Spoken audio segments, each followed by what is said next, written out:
I had been planning this hike for months. The Bitterroot Mountains in Montana had always fascinated me.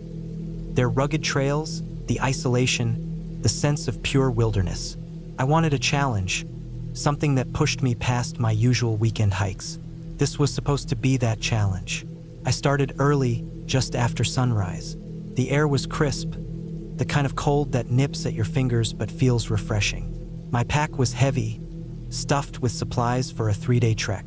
My plan was simple: follow the trail to a high-altitude lake, camp overnight, then push further into the backcountry before looping back. The first few hours were peaceful. The dirt trail wound through thick pine forests, the smell of damp earth strong after a night of rain. Birds called to each other, and every now and then, I'd hear the rustling of something moving in the underbrush. Squirrels, maybe a deer. Nothing unusual. By midday, I reached a small clearing and decided to take a break. I ate a protein bar, drank some water, and checked my map. Everything was on track. I rested for a while, listening to the quiet. It was so still out here, so far from the hum of cars and voices. That was what I loved about hiking, the way the world shrank down to just you, your footsteps, and the landscape. I kept going. The trail grew steeper, the trees thinner. The temperature dropped slightly as I climbed. It was getting harder, but that was expected. I welcomed the burn in my legs, the sweat on my back. This was what I had come for. By late afternoon, I made it to the lake. It was beautiful, dark blue, still, surrounded by jagged peaks. I set up my tent near the shoreline, made a small fire, and boiled water for my dehydrated meal. The wind picked up slightly, rippling the water, rustling the trees. I felt good, tired but good. As the sun set, I sat by the fire, watching the colors fade from the sky. The silence was deeper now. No birds, no rustling, just the wind. I had been alone in the woods before, but something about this felt different. I told myself it was just my mind playing tricks, how the absence of sound could sometimes feel heavier than noise. I climbed into my tent, zipped up my sleeping bag, and closed my eyes. Sometime in the night, I woke up. I wasn't sure why at first. The fire had died down to glowing embers. The wind had stopped. It was too quiet. Then I heard it. Footsteps. Slow, deliberate. Not the skittering of an animal. Not the shifting of trees. These were human. I held my breath, every muscle in my body tensing. My brain tried to rationalize it. Another hiker? A ranger? Someone who had gotten lost? But what kind of hiker walks up to someone's camp in the dead of night without calling out? I didn't move. I barely breathed. The footsteps stopped just outside my tent.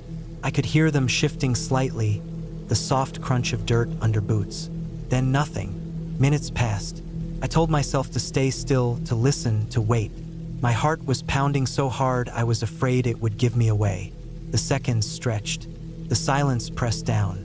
Then the footsteps moved away, slowly, carefully, as if whoever or whatever it was didn't want to be heard. I stayed awake the rest of the night, gripping the small knife I kept in my pack. Every tiny sound made my skin crawl. I didn't unzip the tent. I didn't dare look. I just waited for dawn. When the first light broke, I finally emerged. My campsite looked untouched. No tracks, no signs of anyone else. But I knew what I had heard. I packed up quickly, my hands shaking slightly. I told myself I was being paranoid, that maybe it had been an animal after all. Maybe I had imagined the sound of footsteps. Maybe. I changed my plan. I wasn't going deeper into the backcountry. I was heading back. The first few hours of the hike back were uneventful. I kept my pace quick, my eyes scanning the trail.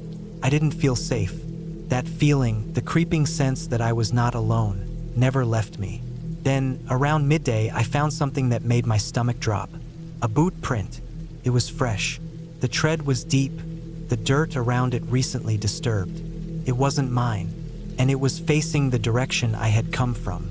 Someone had been following me. I picked up my pace. The rational part of my brain told me it was just another hiker. But then why hadn't I seen them?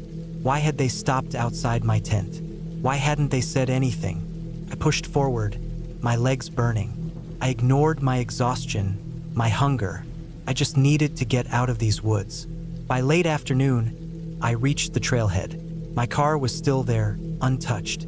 I threw my pack into the back seat, locked the doors, and drove off without looking back. I never reported it. What would I have said? That I heard footsteps? That I saw a single boot print? It wasn't enough.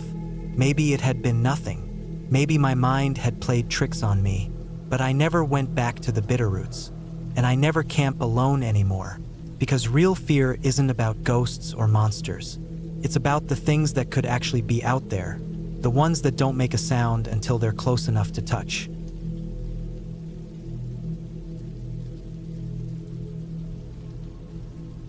It was a Saturday morning, the type where the air is still cool and crisp, but the sun promised warmth. I had been thinking about this hike for weeks, ever since I found the trail on a website. It wasn't a popular hike. In fact, I'd barely heard anyone talk about it. It was tucked away on the outskirts of a small town, just a 2-hour drive from where I lived in Kentucky. The website said it was an old path that had been used by pioneers, but most people these days avoided it because of the steep incline and the dense forest that surrounded it. That made it even more appealing to me. I was looking for something that would take me off the beaten path, both literally and figuratively. I packed my gear the night before, my trusty backpack, a water bottle, some snacks, a first aid kit, and a flashlight. I wasn't overly worried. After all, I had hiked plenty of trails before. My family and I had done a few of the easier trails over the years, but this one felt different. Felt like a real challenge. By 7 a.m., I was in the car and driving down an old highway, the kind that only locals use, passing by farms with big, red barns and the occasional small-town diner. It was a quiet drive, the kind of peaceful silence that only happens when you're in the middle of nowhere. The radio barely picked up anything but static, and the trees were thick along the road, so thick it felt like I was heading into a world cut off from everything else. I had read somewhere that the trailhead wasn't well marked. That turned out to be true. I had to pull over several times to double-check my map. Eventually, I found the spot. There was a barely noticeable dirt path that seemed to lead into the trees. No signs, no cars, just the trail and the forest. It was exactly what I wanted.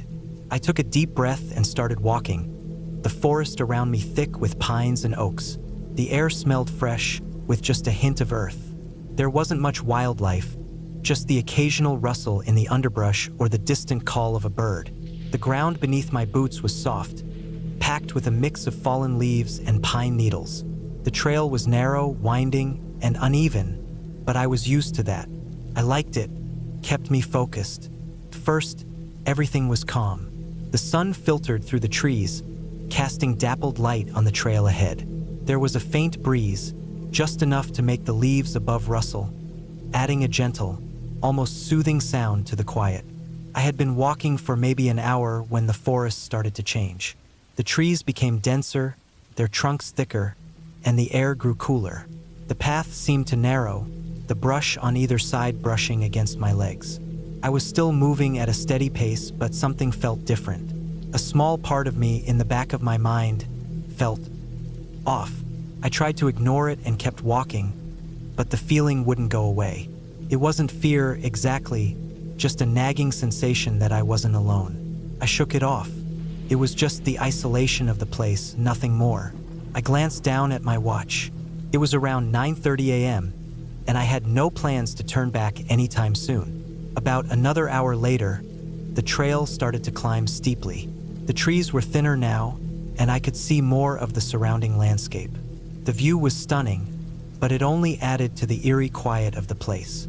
There were no birds chirping, no animals moving through the brush, just the sound of my own breathing and the crunch of my boots on the dirt.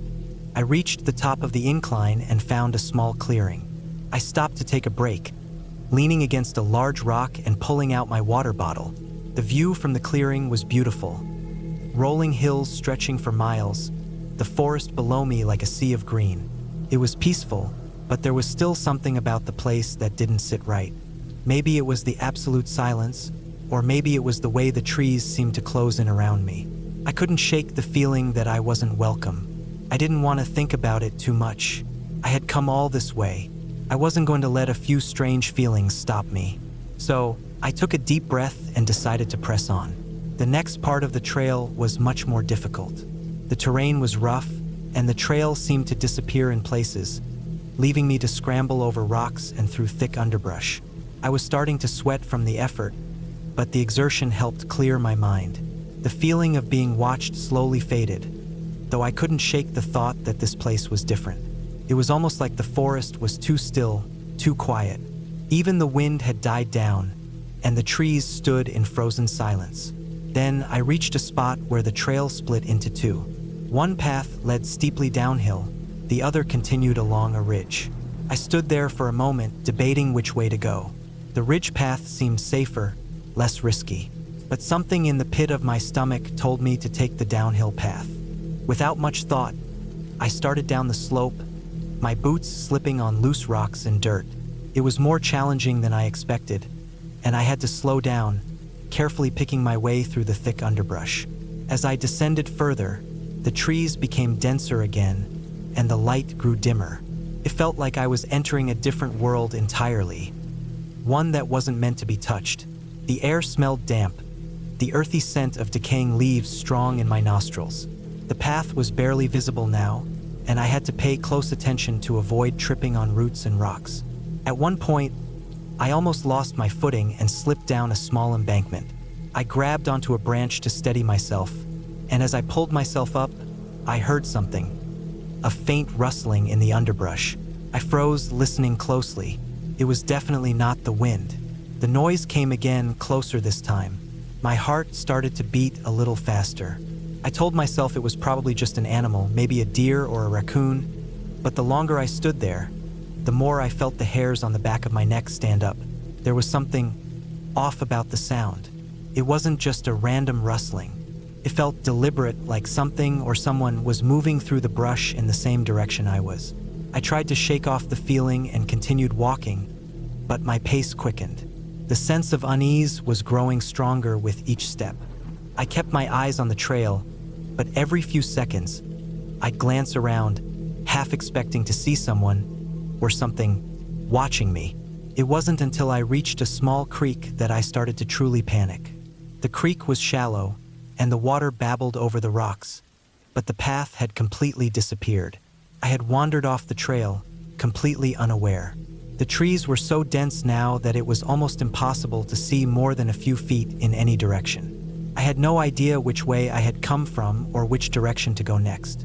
I decided to follow the creek downstream, hoping it would lead me to some sort of landmark or clearing. But the more I walked, the more lost I felt. The forest seemed to stretch on forever, the trees growing more twisted and dark. I could hear the creek behind me, but it was starting to feel like it was getting farther away, even though I hadn't changed my pace. As the sun began to dip lower in the sky, the unease in my chest grew into something more concrete. I wasn't just lost anymore, I was trapped.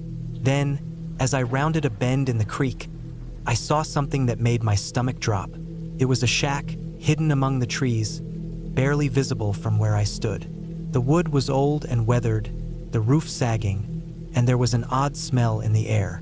The door was slightly ajar, as if inviting me in, though the idea of getting any closer made my blood run cold. Against every instinct, I found myself walking toward it. Something in me, some curiosity or desperation, pushed me forward. I knew I shouldn't, but the thought of shelter, of finding someone, anyone, drove me toward it. As I got closer, the door creaked open, and I stepped inside. The air was musty, stale, as if the shack had been abandoned for years. Dust and cobwebs covered the floor, and there was a faint smell of something rotten. But it was empty. No sign of life, no signs of recent use. It was just a hollow, decaying structure. I leaned against the wall, breathing hard, trying to calm my racing thoughts. Then I heard it, a faint rustling outside, followed by the snap of a twig. I froze. I wasn't alone anymore. Someone or something was out there. With a deep breath, I decided to take action. I wasn't about to let fear control me. I grabbed my flashlight from my bag, the beam cutting through the darkness, and cautiously made my way back outside, scanning the trees around me. The rustling stopped, but my heart was pounding so loudly in my chest, I could barely hear anything else. I started walking back, trying to retrace my steps, but something had changed. The trees felt closer now, the trail even more overgrown. I was running out of options. The panic was setting in, but I couldn't give up. I forced myself to stay calm and focused. Eventually, I came across the creek again. This time, I followed the creek upstream, hoping it would lead me back to the main trail. I walked for what felt like hours, but the landscape slowly began to change. The trees thinned, and I found myself standing at the edge of a clearing. In the distance, I saw the faint outline of a road, the first sign of civilization I had seen in hours.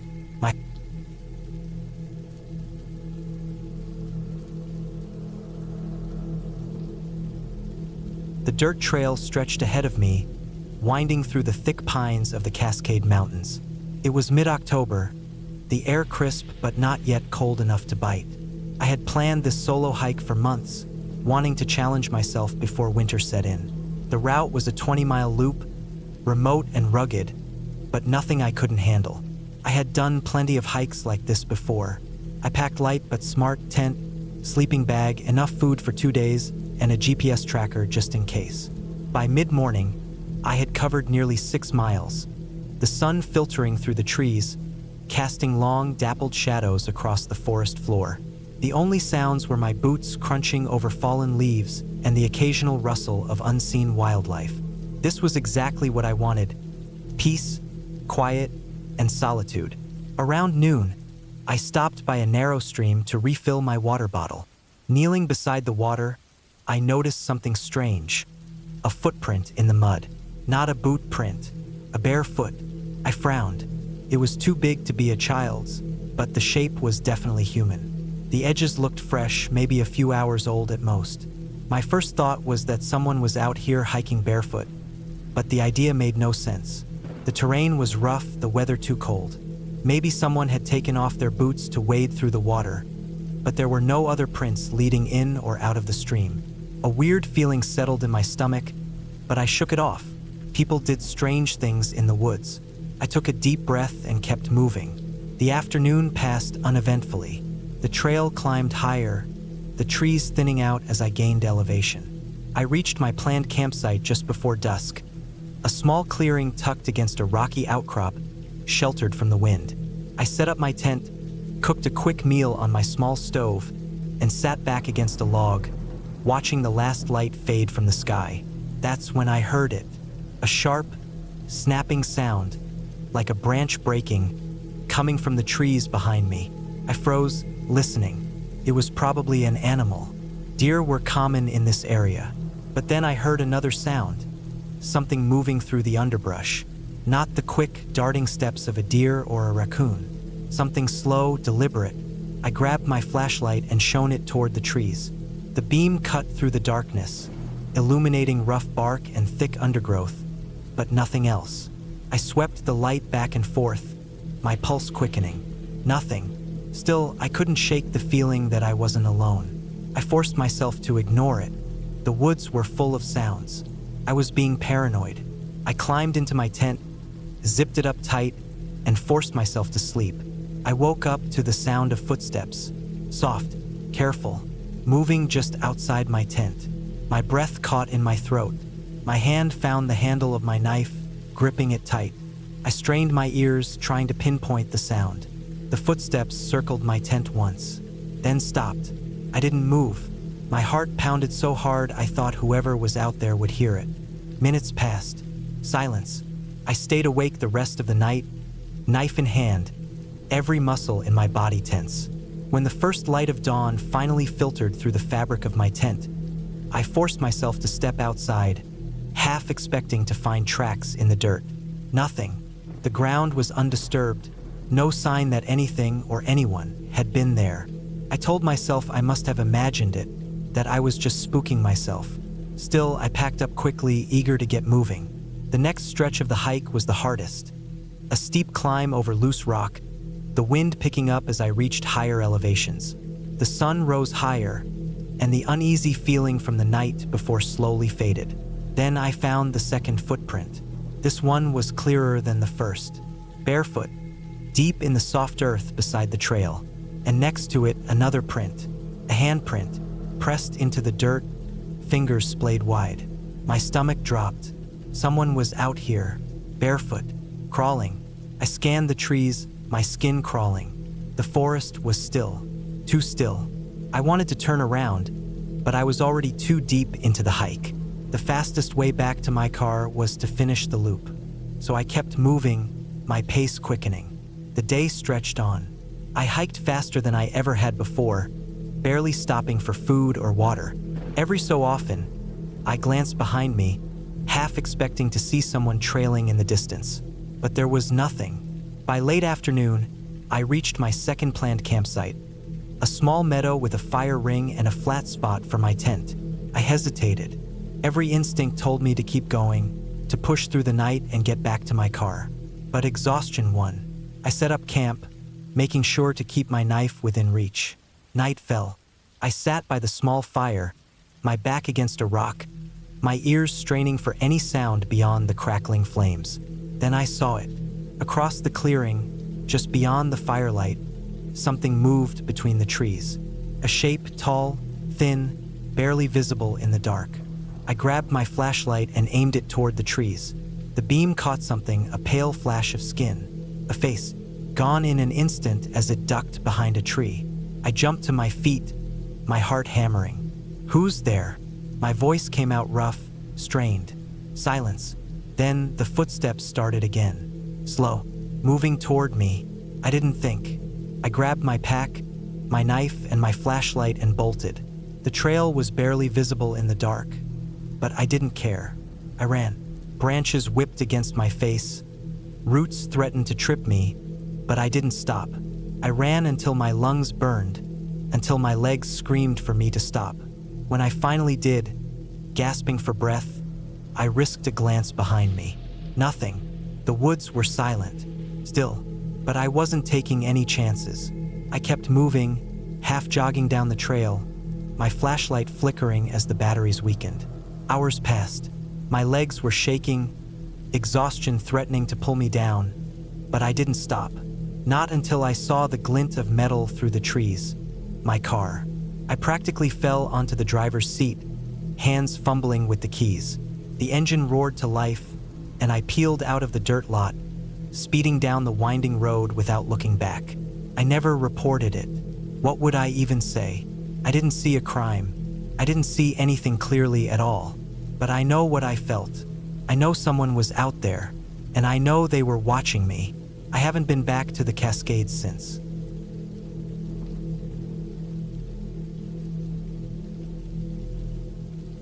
The trail was in the Smoky Mountains, deep enough into the park that I wouldn't run into many people, but well marked enough that I wasn't completely in the middle of nowhere.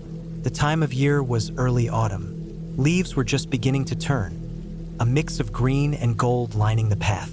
The air had that crisp, clean scent of the season, cool enough to be comfortable but not yet cold. I had planned for a 2-day solo trip, hiking about 15 miles in total with a night spent at a designated backcountry campsite. I wasn't new to hiking, but I wouldn't call myself an expert either.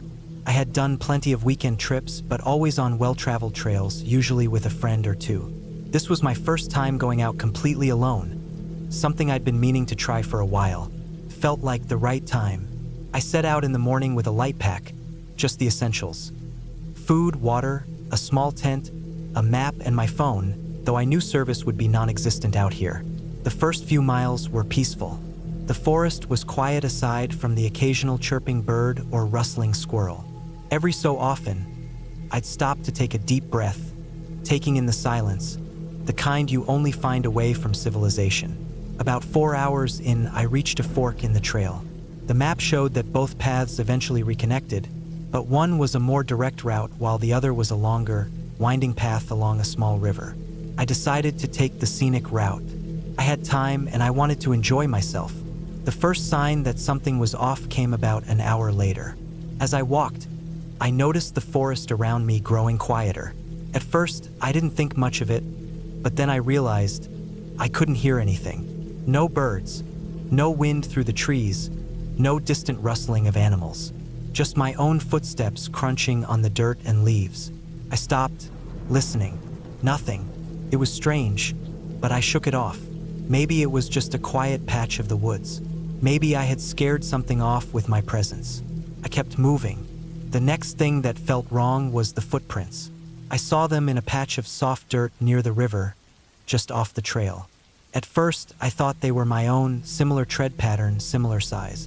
But then I noticed that they were facing the wrong direction, like someone had been walking the same path I had, but back the way I'd come.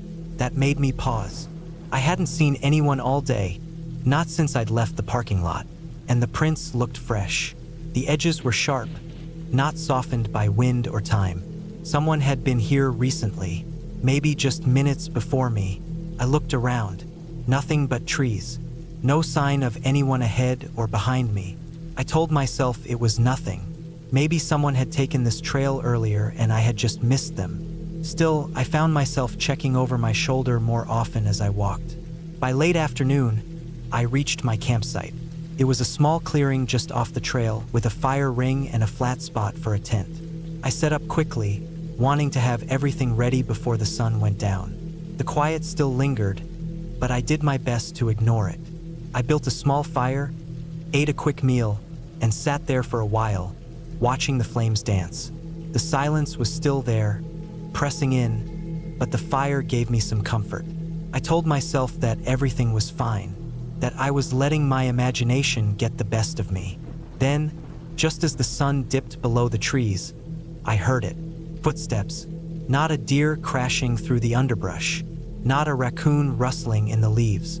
Human footsteps, slow and deliberate, just beyond the light of my fire. I froze, listening. My heart pounded so hard I thought it might drown out the sound. The steps stopped. Then, nothing. I turned my head slowly, scanning the darkness.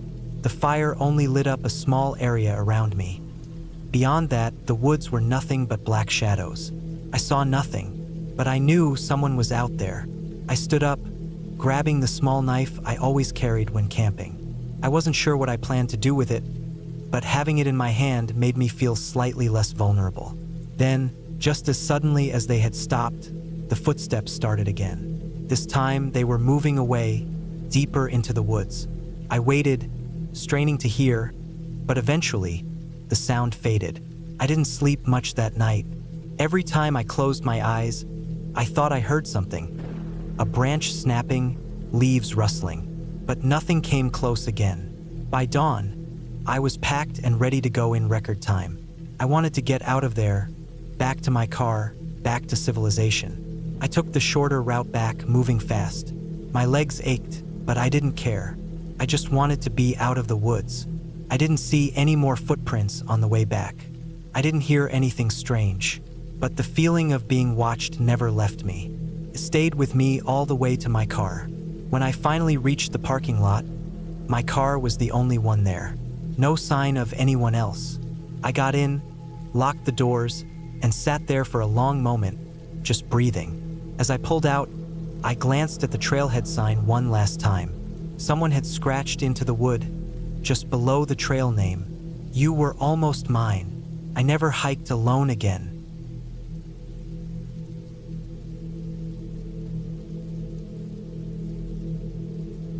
I had always been drawn to the quiet isolation of the mountains, the solitude, the endless stretch of trees, the whisper of the wind through the branches.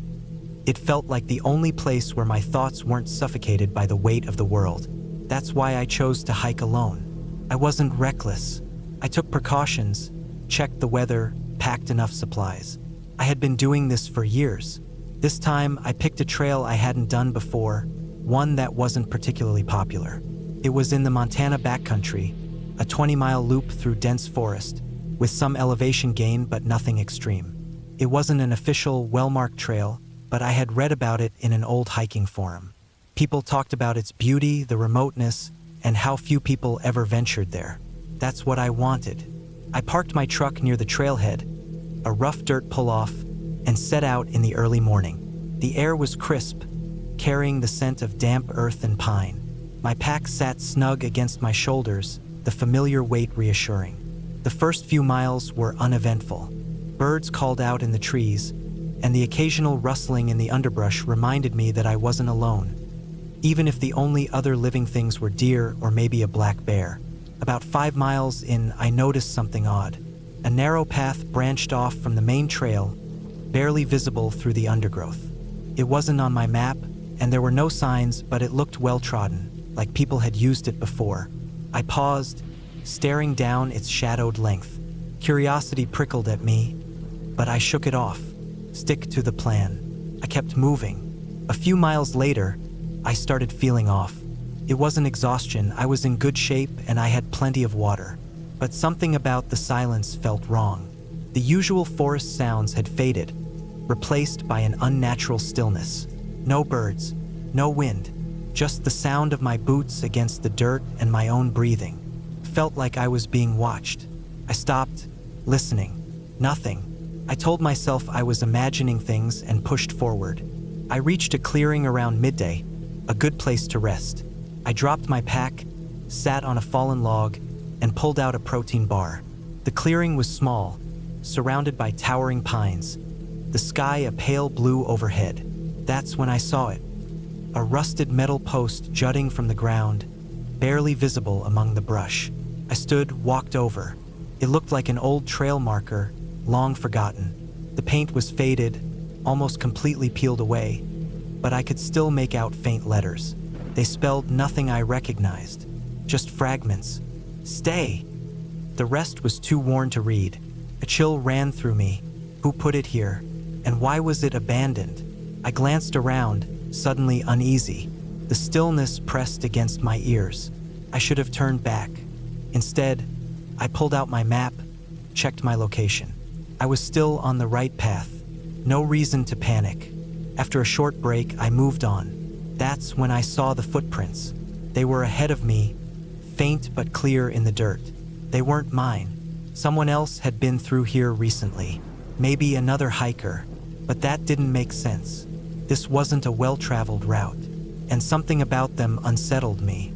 The way they moved, erratic, sometimes crossing back over themselves like the person had been pacing or lost. I followed them for about a mile before they suddenly stopped.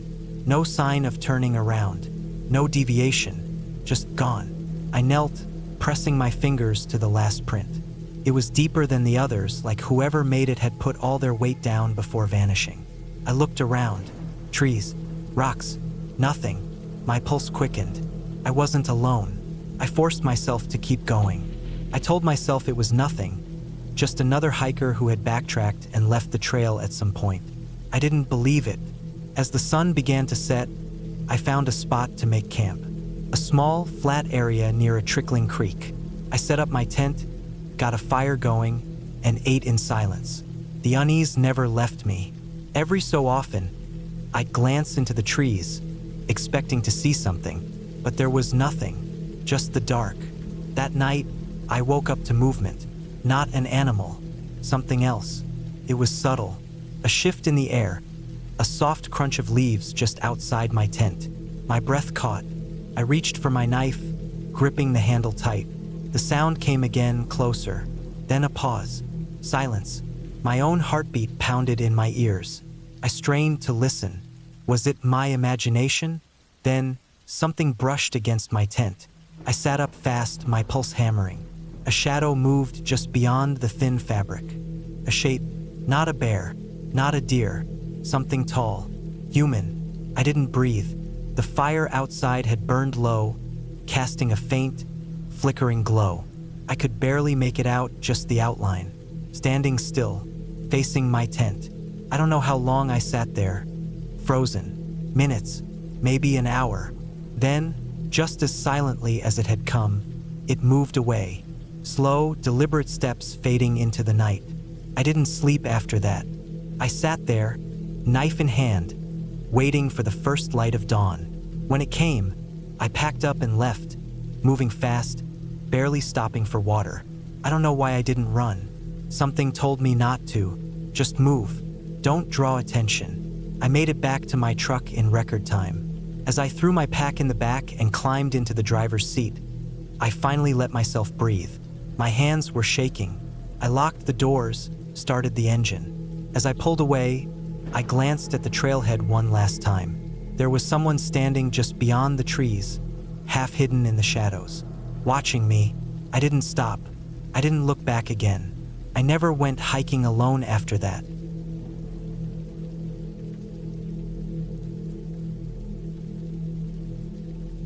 I had always loved hiking alone. Something about the quietness, the lack of distraction, the feeling of moving through a space that didn't care if I existed. It grounded me. I never felt more alive than when I was deep in the woods, my backpack loaded with supplies, my boots pressing into the dirt, and the only sounds being the rustling leaves and the occasional snap of a branch underfoot. That was why, in early October of 2018, I decided to hike a trail in northern Montana. I had read about it online, a lesser-known path that branched off from a more popular one. It wasn't well maintained, and the reviews were mixed. Some said it was a hidden gem, others warned that it was easy to get lost. That was exactly what I wanted. Something challenging, remote, and untouched by too many people. I started early, around sunrise, my truck the only vehicle in the small dirt parking lot. The air was crisp but not cold, the kind of perfect fall temperature where you could hike for hours without overheating or freezing. I had my map, my GPS, plenty of water, and enough food to last 2 days, even though I only planned for a long day hike. Just in case. The first few miles were beautiful. The trees had begun to change color, reds and oranges breaking up the deep green of the pines. The ground was damp from recent rain, but not muddy enough to make the hike difficult. The trail was narrow but clear, winding deeper into the forest. After about an hour, I reached the split where the lesser-known trail veered off. The main path continued straight, wider, and more obvious, but the one I wanted cut to the left, marked by an old wooden sign that was half-rotted and barely legible. I stepped onto the smaller trail and immediately felt the difference. The ground was uneven, roots bulging up like veins, and the trees pressed in closer. It wasn't overgrown, but it was clear that fewer people came this way. I was thrilled. For a while, everything was fine. I walked steadily, stopping now and then to take in the view. There was no cell service, which I expected, but my GPS worked fine, and I checked it periodically to make sure I was staying on course. About 2 hours in, things started to feel off. It wasn't anything obvious at first, just a creeping sensation that something wasn't right. The forest was too quiet. I realized then that I hadn't heard a single bird or animal for at least half an hour. I stopped and listened. Nothing. I told myself it was normal. Sometimes animals went silent when a predator was near, maybe a bear or a mountain lion. I carried bear spray and I wasn't worried. Still, I tightened my grip on the canister and kept walking. An hour later, the unease hadn't left. If anything, it had gotten worse. The trail had narrowed even more, barely a foot wide in some places, and the trees felt like they were closing in. Then I noticed the footprints. They weren't mine. They were fresh, maybe a few hours old at most, pressed into the damp earth. They were boot prints like mine, but slightly smaller. That wasn't what bothered me. What bothered me was that they were facing the way I had come. Someone else had been out here recently, but they had turned around. I stopped and scanned the trees, suddenly hyper-aware of my surroundings. There was no sign of anyone. No voices, no movement, just that heavy silence. I kept going, more cautious now. Every so often, I checked over my shoulder. Then I found the rope. It was tied around a tree, a thick, weathered rope, knotted tightly. It didn't look like it had been there long. The bark beneath it was fresh, as if the rope had been rubbing against it recently. I stared at it for a long time, my mind racing through possibilities. Maybe a hunter had tied something here. Maybe it was part of an old marker for the trail. But the knot looked purposeful, recent. I didn't like it. I kept moving. Another hour passed, and the trail started to fade. It was less defined, the dirt giving way to patches of moss and dead leaves. I checked my GPS again. No signal. That didn't make sense. My GPS worked off satellites, not cell towers. It should still function. I tapped the screen. Nothing. I was about to turn back when I smelled it. Something rotten. Something dead. I gagged and covered my nose. It was strong, the kind of smell that stuck to the back of your throat. I didn't want to know what it was, but I needed to see. I took a few steps forward and then I saw it. A deer, or what was left of one. It was torn apart, its body half decayed, ribs exposed, its head twisted at an unnatural angle. But that wasn't what made me freeze. It was the rope around its back leg. The same kind of rope I had seen tied to the tree. Someone had done this, and that meant they might still be out here. I turned and started walking back the way I came, my heart pounding so hard I could hear it in my ears. I moved fast but careful, listening, watching.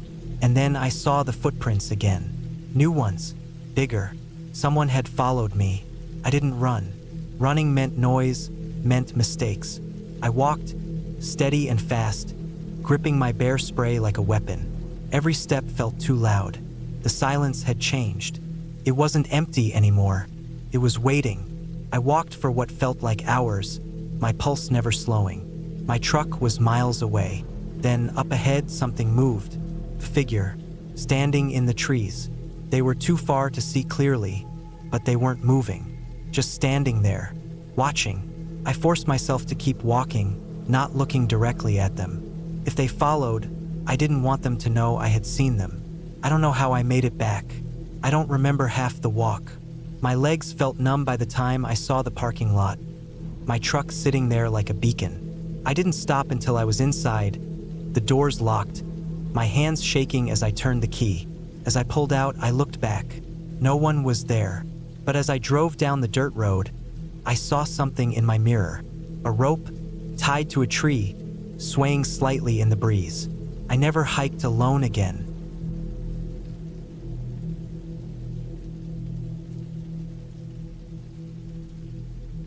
I had planned the trip for weeks. The Smoky Mountains were calling me, and I wanted to challenge myself by hiking alone. I wasn't new to hiking, but I wasn't an expert either. I had done plenty of weekend hikes, but this would be my longest solo trip, 4 days and 3 nights deep in the backcountry. I researched the route, packed light but smart, and made sure I had enough food, water, and emergency supplies. The morning I started, the air was crisp, and the sky was a perfect shade of blue. I parked at the trailhead, did a final check of my gear, and set off. The first few miles were peaceful. Birds chirped, a slight breeze rustled the leaves, and the sound of my boots crunching against the dirt was the only other noise. I passed a couple of hikers heading back to the parking lot, exchanged nods, and kept going. After a while, I didn't see anyone else. The first day went smoothly. The trail was well marked, and I reached my campsite by late afternoon. It was a small clearing near a stream, perfect for filtering water and cooking dinner. As I set up my tent, I felt that deep satisfaction that comes from being alone in nature. After eating, I sat by the fire for a while, then turned in for the night. The forest sounds, crickets, distant owl hoots, the occasional rustling of leaves, lulled me to sleep. The second day, I pushed deeper into the mountains. The trail became narrower, rockier. The trees closed in tighter, and I saw fewer signs of people. At one point, I passed an old, weathered sign nailed to a tree. The writing was faded, but I could make out "Use caution," probably a warning about bears or loose rock. I figured. I kept moving. By late afternoon, I was exhausted. My legs ached, and my back was sore from my pack. I needed to find a place to set up camp before the sun set. I checked my map and saw a clearing about a mile ahead, near a small ridge. When I got there, something felt off. The air was heavy, still. There was no birdsong, no wind, just silence. The ground was uneven, covered in a thick layer of fallen leaves. I had a weird feeling in my gut, but I was too tired to keep going. That night, I struggled to sleep. The silence outside my tent felt unnatural. Then, around midnight, I heard something. A soft, steady crunching of leaves. It was slow, deliberate, like someone or something was walking just outside my tent. My heart pounded. I held my breath, listening. The sound stopped, then started again. I reached for my flashlight but stopped myself. I didn't want to make any noise. After what felt like forever, the crunching faded. I lay awake, gripping my knife, until exhaustion finally took over. When I woke up, sunlight streamed through the trees. I crawled out of my tent, scanning the area. Nothing. Maybe it had been a deer or some other animal. But when I looked at the ground, I saw footprints. Human footprints. They weren't mine. I packed up quickly and decided to change my route. Instead of continuing deeper into the mountains, I'd loop back early. Something about that place felt wrong. I hiked fast, barely stopping for breaks. Every so often, I had the eerie sensation that someone was watching me. The hairs on the back of my neck stood up. That afternoon, I reached a fork in the trail. My map showed that the left path would take me back to the main trail in about 5 miles. The right path was unmarked. I hesitated, then took the left. I had only been walking for about 10 minutes when I saw something that made my stomach drop. Footprints. The same ones I had seen near my campsite. They were fresh, and they were following the same trail I was on. I picked up my pace. The trail ahead curved through dense trees, and I kept glancing over my shoulder. I couldn't shake the feeling that someone was behind me. The sun was setting, and I needed to find a place to sleep. I found a rocky outcrop and decided to camp there, figuring it would be harder for anyone, or anything, to sneak up on me. I barely ate. I sat with my back against a boulder, knife in hand, listening to every sound in the forest. Then, in the middle of the night, I heard it again. The crunching, closer this time. I stayed absolutely still. The sound moved around the edge of my campsite, slow and steady. I gripped my knife tighter. Then silence. I stayed awake until dawn. When the sun rose, I packed up and started hiking as fast as I could. I was running on no sleep, but I didn't care. I just wanted to get out. The trail was steep and winding, but I pushed forward. I was only a couple of miles from the main trail when I saw something ahead. A figure, standing in the middle of the path. My breath caught in my throat. It was a man. He was barefoot, his clothes tattered and dirty. His skin was pale, almost gray. He didn't move. He just stood there, staring at me. I didn't know what to do. My instinct screamed at me to run, but I forced myself to keep walking, gripping my knife. As I got closer, he smiled. Not a friendly smile, a knowing, unsettling smile. I walked past him, heart pounding. I didn't look back. I kept going, forcing myself not to run. When I finally reached the main trail, I broke into a sprint. I didn't stop until I reached my car. I never went back to that part of the mountains. I never reported it. I didn't want to talk about it.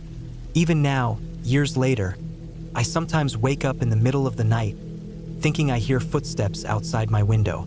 Slow, deliberate, just like that night in the woods.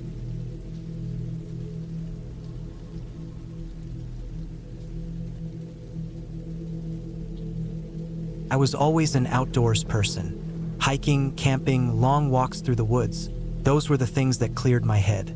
There was something about being away from people, away from the noise of the city, that made me feel at peace. That's why I went out that weekend alone to the backcountry of Wyoming. The plan was simple. 3 days, 2 nights, following a loop trail through the remote mountains. No cell service, no distractions, just me and the trail. I parked my truck at the trailhead early that Friday morning. The air was crisp, a slight chill hanging on from the night before. The sun was just starting to rise over the treetops, sending long beams of light cutting through the mist. I shouldered my pack, checked my gear one last time, and set off down the trail. The first few miles were smooth, the dirt path well-trodden and easy to follow. The trees on either side stood tall and thick, their trunks rising like pillars in some ancient temple. Birds called from the canopy above, and the occasional rustling in the underbrush reminded me that I wasn't alone out here. I made good time, covering about 8 miles before stopping for lunch near a small stream. I refilled my water, ate a protein bar, and rested for a bit before pushing on. The further I went, the quieter the forest became. It wasn't an eerie silence, just the natural hush of a place untouched by too many people. The trail narrowed, winding through dense undergrowth and up rocky inclines. Around mid-afternoon, I came across an old, weathered sign nailed to a tree. It was barely legible, but I could make out the words, trail not maintained beyond this point. I had seen plenty of signs like this before. It just meant the Park Service wasn't actively clearing the path, which usually wasn't a big deal. I checked my map. This was still the route I had planned. I kept going. The trail got rougher from there. Fallen trees blocked the path, and I had to climb over them or detour around. The ground was uneven, littered with loose rocks and tangled roots. It slowed me down, but I was still making good time. My goal was to reach a small clearing by sunset, where I planned to set up camp for the night. As the sun dipped lower, the forest took on a different feel. The air grew cooler, and the long shadows stretched across the ground like fingers reaching out. I hadn't seen another person all day, and for the first time I felt truly alone. It wasn't a bad feeling, just an awareness of how deep I had gone into the wilderness. I reached the clearing just as the last light was fading. It was a flat, grassy patch near a small, still pond. The water reflected the deepening blue of the sky, perfectly still except for the occasional ripple from a fish breaking the surface. I set up my tent, got a small fire going, and ate my dinner in silence.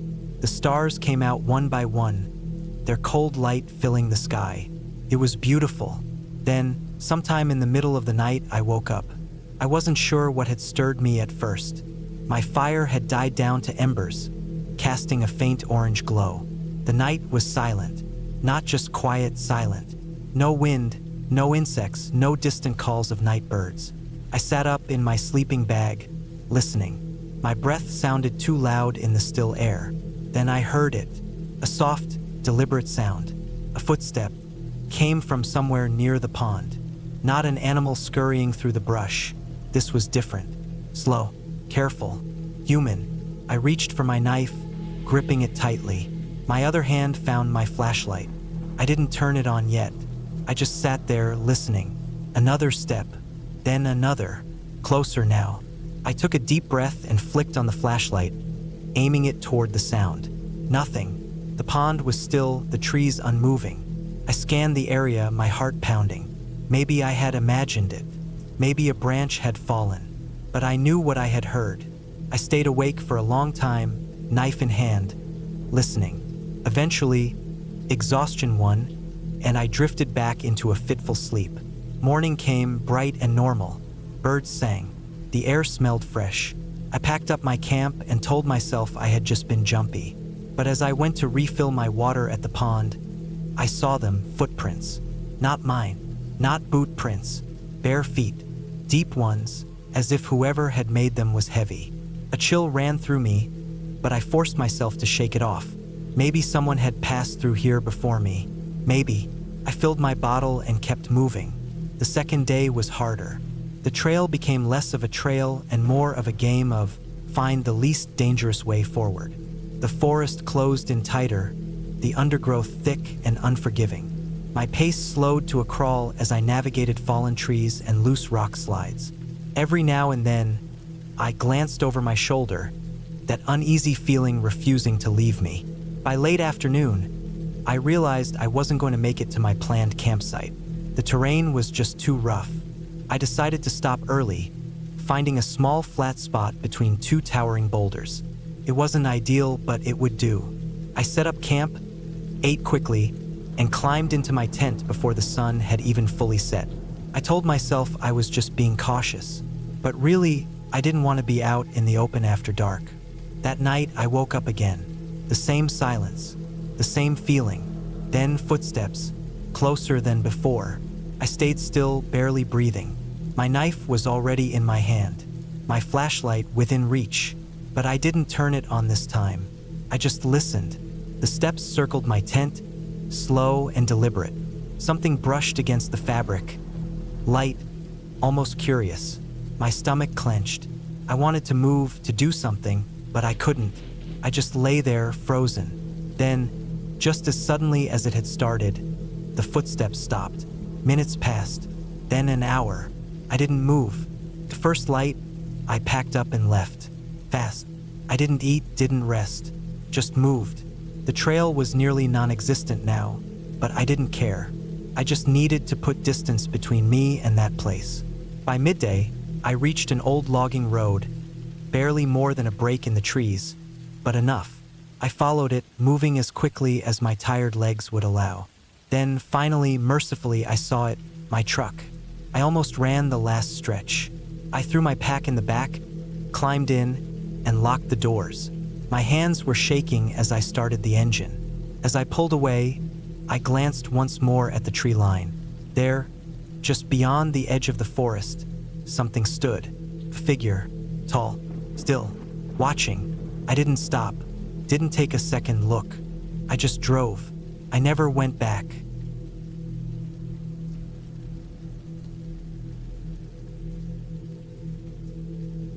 I had planned the trip for weeks, a solo 3-day hike deep into the Oregon wilderness.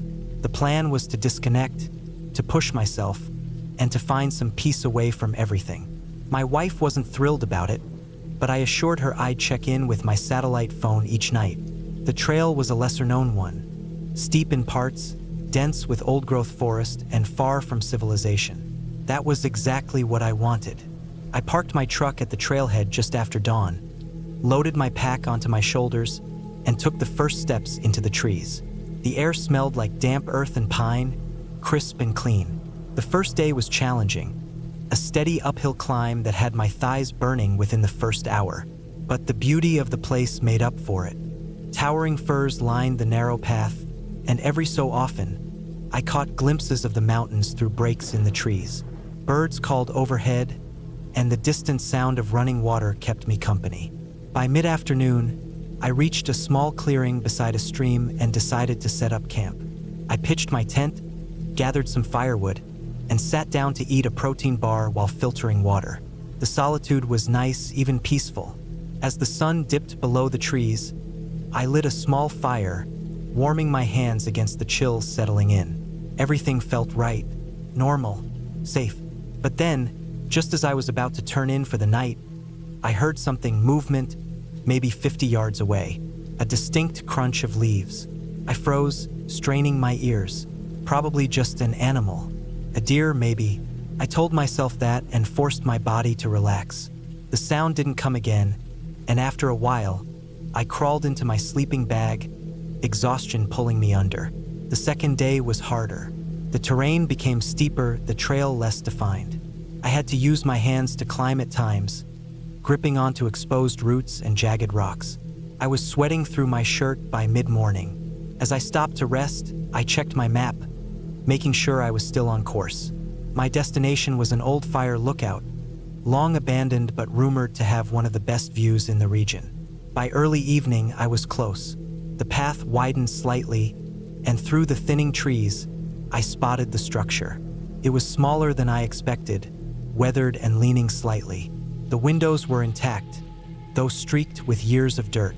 I felt a rush of satisfaction as I climbed the few steps to the entrance. The door was unlocked, creaking loudly as I pushed it open. Inside, the air was stale, thick with the scent of aged wood and dust. A rusted cot sat against one wall, a broken chair in the corner. Someone had left behind an old metal stove, rusted through at the base. I set my pack down and ran a hand across the wooden railing. The view was as incredible as promised. Rolling hills, untouched forest stretching endlessly below. I stayed outside until the sun began to set, eating a quick dinner before rolling out my sleeping bag inside the shelter. It was colder here, the wind rattling against the walls, but it felt sturdy enough, safe enough. Then, in the middle of the night, I woke up suddenly, not to a sound, to a feeling. Something was wrong. My heart pounded as I lay still, ears straining. The wind had died down. The forest outside was silent. I reached for my headlamp and flicked it on, casting a weak glow across the inside of the lookout. Everything looked the same, but I couldn't shake the feeling. My body was on edge, every nerve alert. I sat up slowly, listening. Then I heard it. Not outside, inside. A whisper of movement, so light I almost convinced myself I imagined it. But I knew better. I wasn't alone. I turned my head slowly, sweeping the light across the room. My breath caught. Near the door, a dark shape, small, low to the ground. My stomach flipped. A mountain lion. It was crouched, muscles tense, staring at me with unblinking yellow eyes. My mind scrambled. I knew better than to make sudden moves. I kept the light on it, my brain cycling through what I knew. Stand tall. Don't run. Make noise. But I was sitting, cornered. My backpack, my bear spray, was 3 feet away, too far to grab without triggering an attack. The cat twitched, shifting its weight. A test. My throat went dry. I needed to act. Slowly, I adjusted my position, keeping my movements smooth. My pulse was hammering. I took a slow breath. Then, in one motion, I grabbed my metal mug from the floor and hurled it. It clanged against the far wall, loud in the silence. The mountain lion flinched. A fraction of a second, but it was enough. I lunged for my bag, yanking the bear spray free. My fingers fumbled for the safety clip as I brought it up, aiming blindly. The cat moved. It bolted, slamming against the door in its rush to escape. The sound echoed. Then everything was still, gone. I sat there, heart thundering, gripping the bear spray so tightly my hands ached. I stayed like that for a long time, listening, but it didn't come back. I didn't sleep after that. I kept the light on, bear spray at my side, waiting for dawn. When the first light crept through the windows, I packed my gear with shaking hands and left. Fast. My body ached from exhaustion, but I pushed through, hiking harder and longer than I ever had before. I reached my truck by late afternoon, threw my pack in the back and sat behind the wheel, hands gripping the steering wheel until the panic bled away. Then, finally, I let out a breath. I had come out here for solitude, for adventure. I got more than I asked for. As I drove away, I glanced once in the rearview mirror, back toward the forest. It was beautiful, wild, indifferent, and it would always belong more to the animals than to me.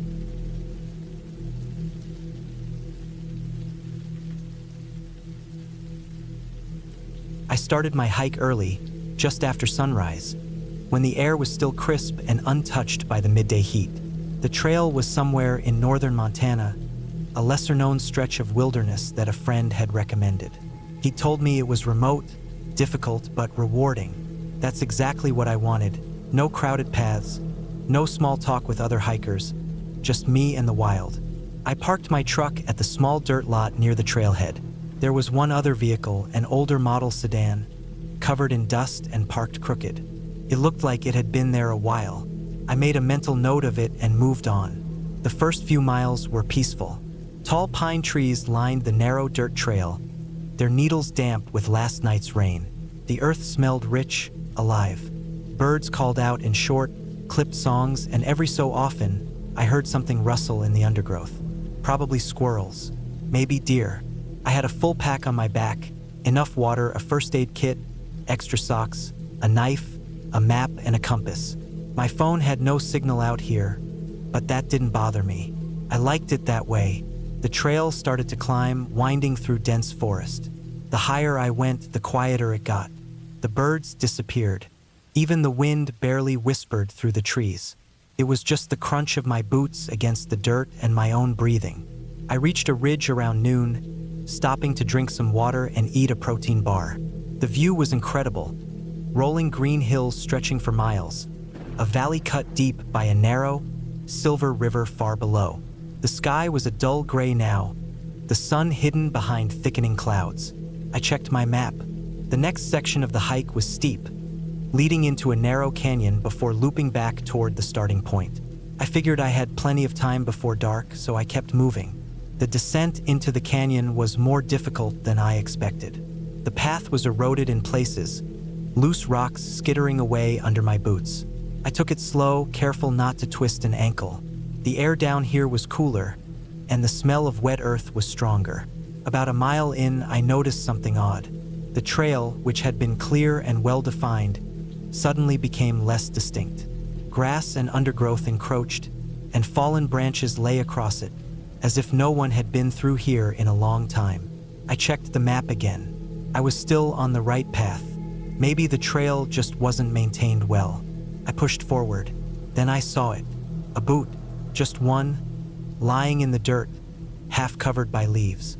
It looked old, the leather cracked, the laces missing. but it hadn't been here long enough to be fully buried. Someone had lost it recently. I looked around. The trees pressed in on both sides of the trail. No movement, no sound. I kept walking. Not long after, I found the backpack. It was torn open, the fabric shredded. Clothes and other belongings were scattered across the ground, some of them still half-tucked inside. I nudged it with my boot. Empty. No wallet, no phone, no ID. Just an abandoned pack. I felt the first real twist of unease in my gut. Maybe an animal had gotten to it. A bear, maybe. But there were no claw marks, no bite marks. Just the strange, precise way it had been torn open. I scanned the ground for tracks. Nothing obvious. I considered turning back. That's when I heard it. A sharp, quick movement in the trees to my left. Not the wind, not a squirrel. Something big. I froze. My heart pounded in my ears. For a long moment, there was nothing. Then, another sound, this time behind me. Closer. A branch snapping under something heavy. I turned slowly, trying not to make any sudden movements. The forest was dense, shadowed. I saw nothing but trees and undergrowth. I wasn't alone. I swallowed hard and forced myself to move, walking faster now, resisting the urge to break into a run. Running was a bad idea. Running made you pray. The trail twisted sharply ahead. I rounded the corner and stopped. Pile of bones. Not human. Deer, maybe, but they were clean. Too clean. Stripped of everything but sinew, piled neatly in the middle of the trail. My stomach clenched. Something wasn't right. I turned back the way I came. Whatever was in the trees moved again. Closer now. More than one. I wasn't going to make it back up that steep incline fast enough. I had to think. To my right, the trees thinned just a little. I cut off the trail, moving quickly but carefully, keeping my steps light. I didn't stop. I didn't look back. The forest was thick, disorienting, but I moved downhill, knowing I'd eventually hit the river. Water meant an easier path back. The sounds followed me, stalking me. My legs burned. My breath came in harsh, ragged gasps.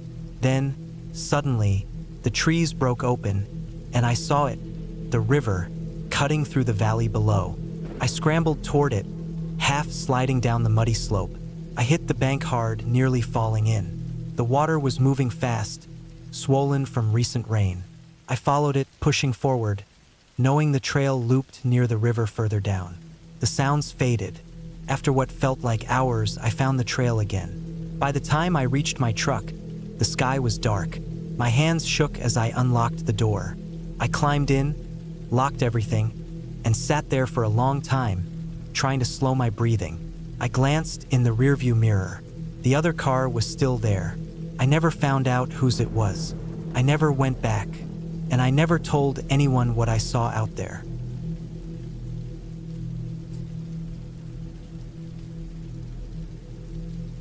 The cabin wasn't much, just a small, wooden thing tucked deep in the Michigan forests, far from any town. My uncle owned it, used it for hunting trips, and when he said I could borrow it for a few days, I jumped at the chance. No people, no noise, just me and the quiet. I arrived just before sunset. The drive had been long, the last stretch nothing but a dirt road cutting through thick trees. The cabin sat in a small clearing, its dark wood blending into the shadows. The key was under a loose floorboard on the porch, right where he said it'd be. Inside smelled like dust and old firewood. A single room with a kitchenette, a wood stove, a bed in the corner. No electricity, just a few oil lamps. I dropped my bag on the bed and cracked open a window. The air was crisp, the kind of cold that bites just a little. I built a fire in the stove, the kindling catching quick, and sat on the floor watching the flames. Outside, the trees swayed, branches scraping against the roof. Night came fast. The fire burned low, and the cabin creaked like old houses do. I told myself it was just the wood settling, the wind pushing at the walls. But then I heard it, a sound that didn't belong. Footsteps, not outside, inside. I froze. The sound was soft, barely there, like someone trying to move quiet. My heart hammered against my ribs. I wasn't alone. The oil lamp flickered, casting long shadows. I turned my head slowly, scanning the room. Nothing, just the bed, the stove, the table. Then another step, closer this time. My breath came too fast. I stood, my legs shaky, and grabbed the only thing close. A cast iron pan from the stove. The footsteps stopped. Silence. Then a floorboard groaned near the door. I didn't think. I swung the pan hard, hitting something solid. A grunt, a thud. A man, dressed in dark clothes, face covered, crumpled to the floor. I didn't wait. I ran. Out the door, into the trees, branches whipping at my arms. Behind me, I heard him chasing, his breath ragged. My feet pounded the dirt, my lungs burning. I didn't know where I was going, just away. Then headlights. A truck rumbled down the dirt road. I screamed, waving my arms. The truck skidded to a stop and the driver, a hunter, rifle in the back, jumped out. The man behind me stopped. For a second, we all stood there, frozen. Then he turned and vanished into the trees. The hunter called the cops. They found the man hiding in an old shed a mile from the cabin. Turns out, he'd been breaking into empty cabins for months, waiting for someone to be alone. I didn't stay the night. The cops drove me back to town, my hands still shaking. Sometimes I think about how close it was. How if I hadn't heard those footsteps, if I hadn't swung that pan, but I did, and that's the only reason I'm still here.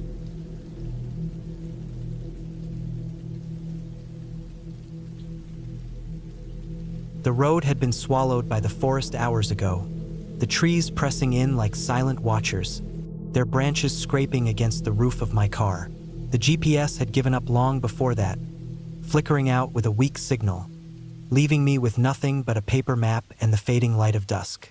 By the time I found the turnoff, a narrow, overgrown path barely wide enough for the car, I was already questioning my decision. But I had nowhere else to go. The cabin belonged to my uncle, a man I hadn't seen in years. He'd left it to me in his will, along with a short, handwritten note. Asterisk, it's quiet there. You'll like it. Asterisk, I didn't know why he thought that. I hated the woods, hated the way the air felt too thick, the way sounds traveled strangely, like whispers just out of reach. But after losing my job, after the eviction notice, after the last friend who would take my calls stopped answering, I didn't have a choice. The cabin was smaller than I remembered. A single-story structure of dark, weather-beaten wood, hunched between two towering pines. The windows were black, reflecting nothing. The front porch sagged in the middle, the wood groaning under my weight as I stepped onto it. The key was where he said it would be, under a loose floorboard near the door, turned in the lock with a rusty screech. The smell hit me first. Stale air, dust, something faintly sour underneath. The door swung inward, revealing a single room. A worn couch, a wood stove, a kitchenette with an old propane burner. A door in the back led to what I assumed was the bedroom. The air was cold, colder than it should have been for early October. I dropped my bag on the floor and exhaled, watching my breath fog in front of me. I should have left then, but I didn't. Night fell fast in the woods. I lit the oil lamp on the table, the flame flickering weakly against the growing dark. The wood stove took forever to heat up, the damp logs hissing and spitting before finally catching. I ate a can of beans cold, too tired to bother with the stove.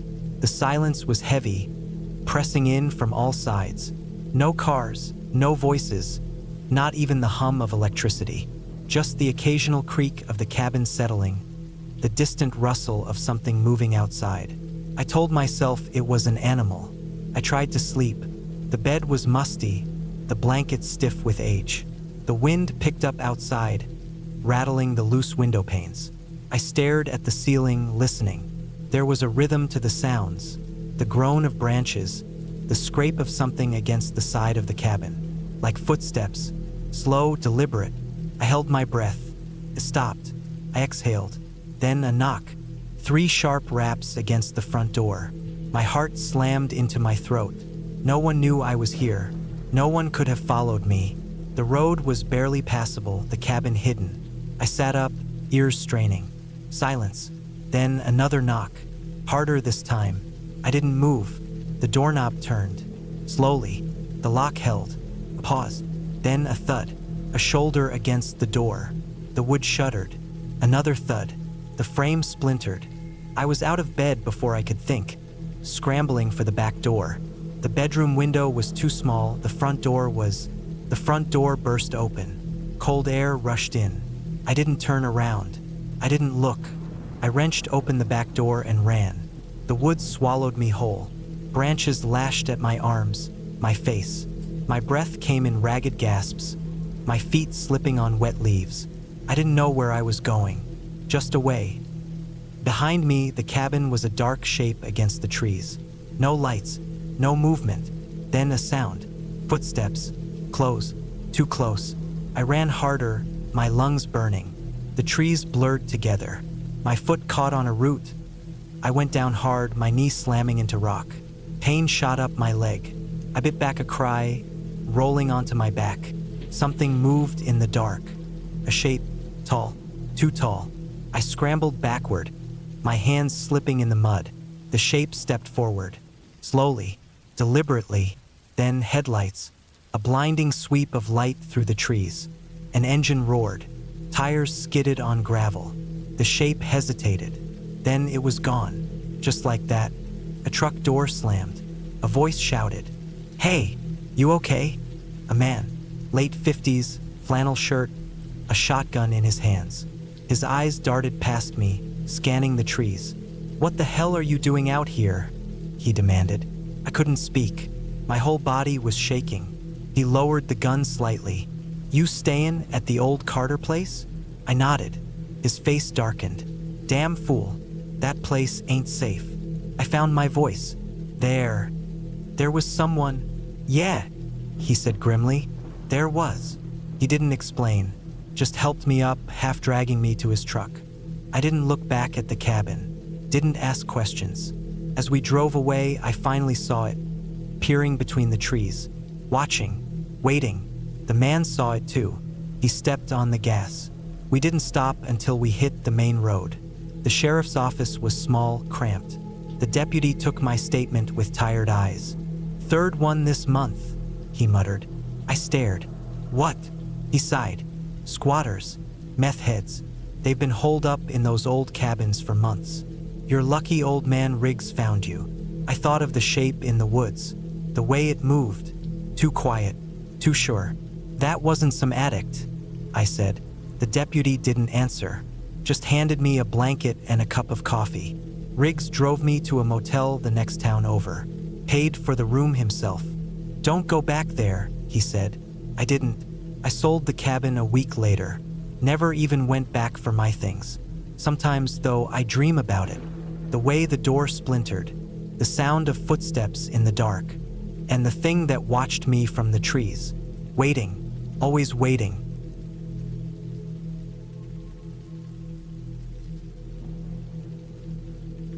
It was supposed to be a simple hike. I had done it before many times, in fact, but something about that day felt different.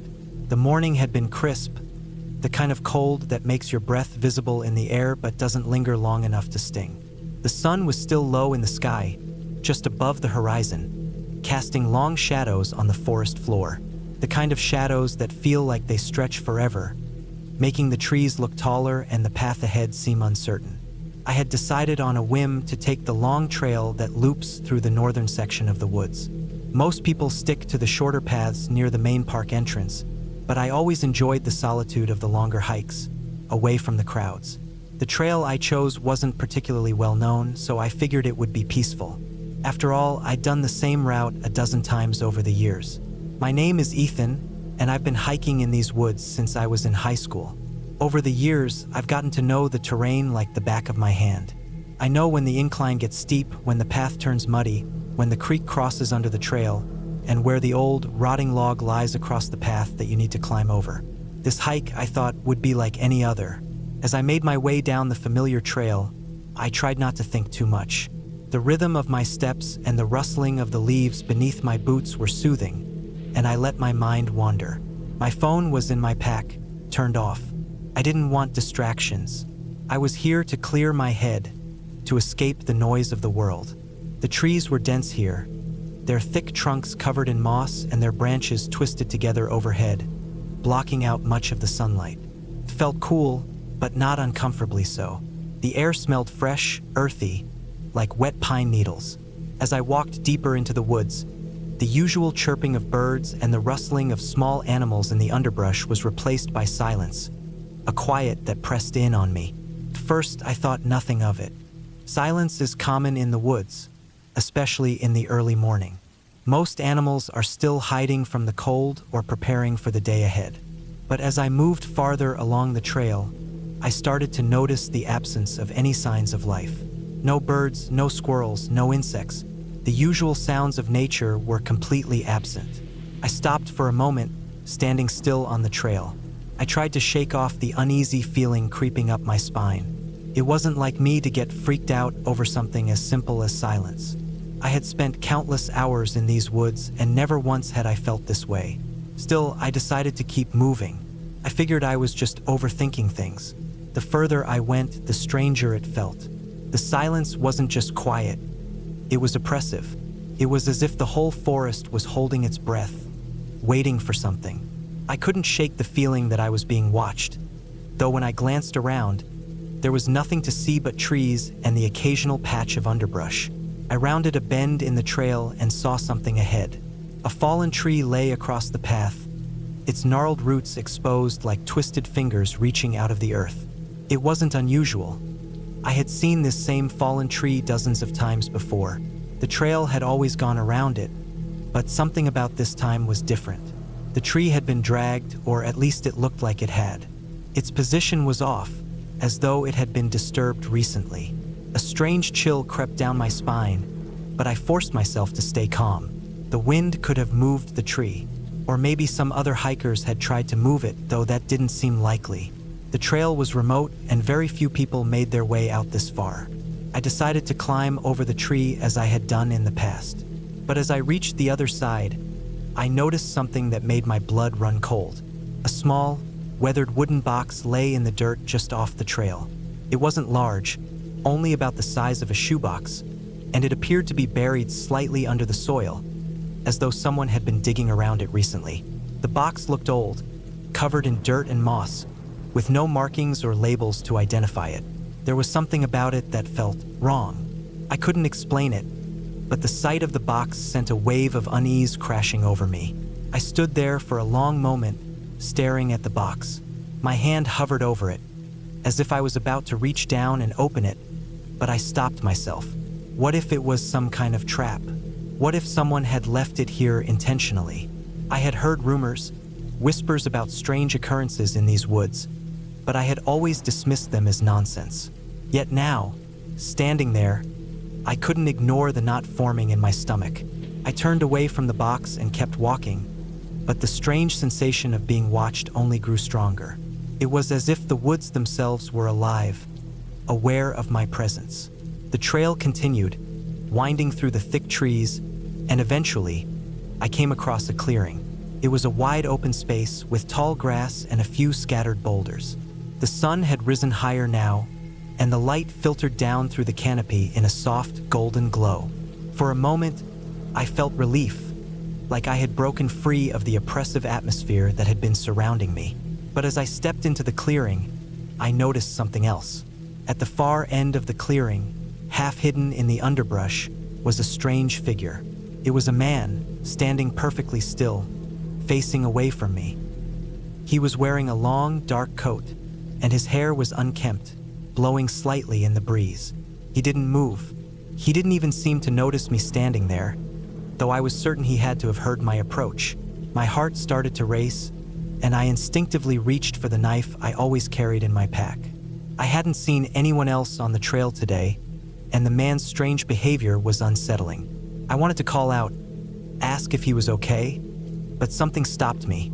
I couldn't shake the feeling that if I spoke, something would go terribly wrong. I took a cautious step forward, but as I did, the man turned, and our eyes met. His gaze was hollow, as if he had seen things that had broken him. There was no recognition in his eyes, just a blank, distant stare. Without saying a word, he turned and walked into the woods, disappearing into the trees as if he were part of the landscape itself. I stood there for a long time, unsure of what I had just witnessed. My pulse was racing, and I could feel the weight of the silence pressing in on me again. I waited, listening for any sign of movement, but there was nothing. Finally, I shook myself out of the stupor and started back down the trail. My mind was racing, and my thoughts were a jumbled mess of confusion and fear. Who was that man? What was he doing out here? And why did he look so empty? The hike back to the car felt longer than it should have. The once familiar trail seemed different now, as if I were walking through a place I didn't recognize. The trees were thicker, the shadows longer. I kept expecting to hear footsteps behind me, but when I turned, there was no one there. By the time I reached the parking lot, the sun was high in the sky, and the woods were bathed in daylight once more. I was exhausted, physically and mentally drained. I couldn't shake the feeling that something was off, that the woods had changed, or perhaps I had, but at least I was out. As I drove home, I couldn't help but replay the events in my mind. I hadn't imagined it, had I? The box, the man, it all felt too real. I had no answers, no explanation, just a deep sense of unease that clung to me long after I left the woods behind. When I got home, I unpacked my bag and sat on the couch, trying to calm my racing heart. I knew I wouldn't be going back to those woods anytime soon. The feeling of being watched, of being a part of something I didn't understand, lingered long after I stepped out of the forest. And I couldn't help but wonder, what was in that box, and why had it been left there?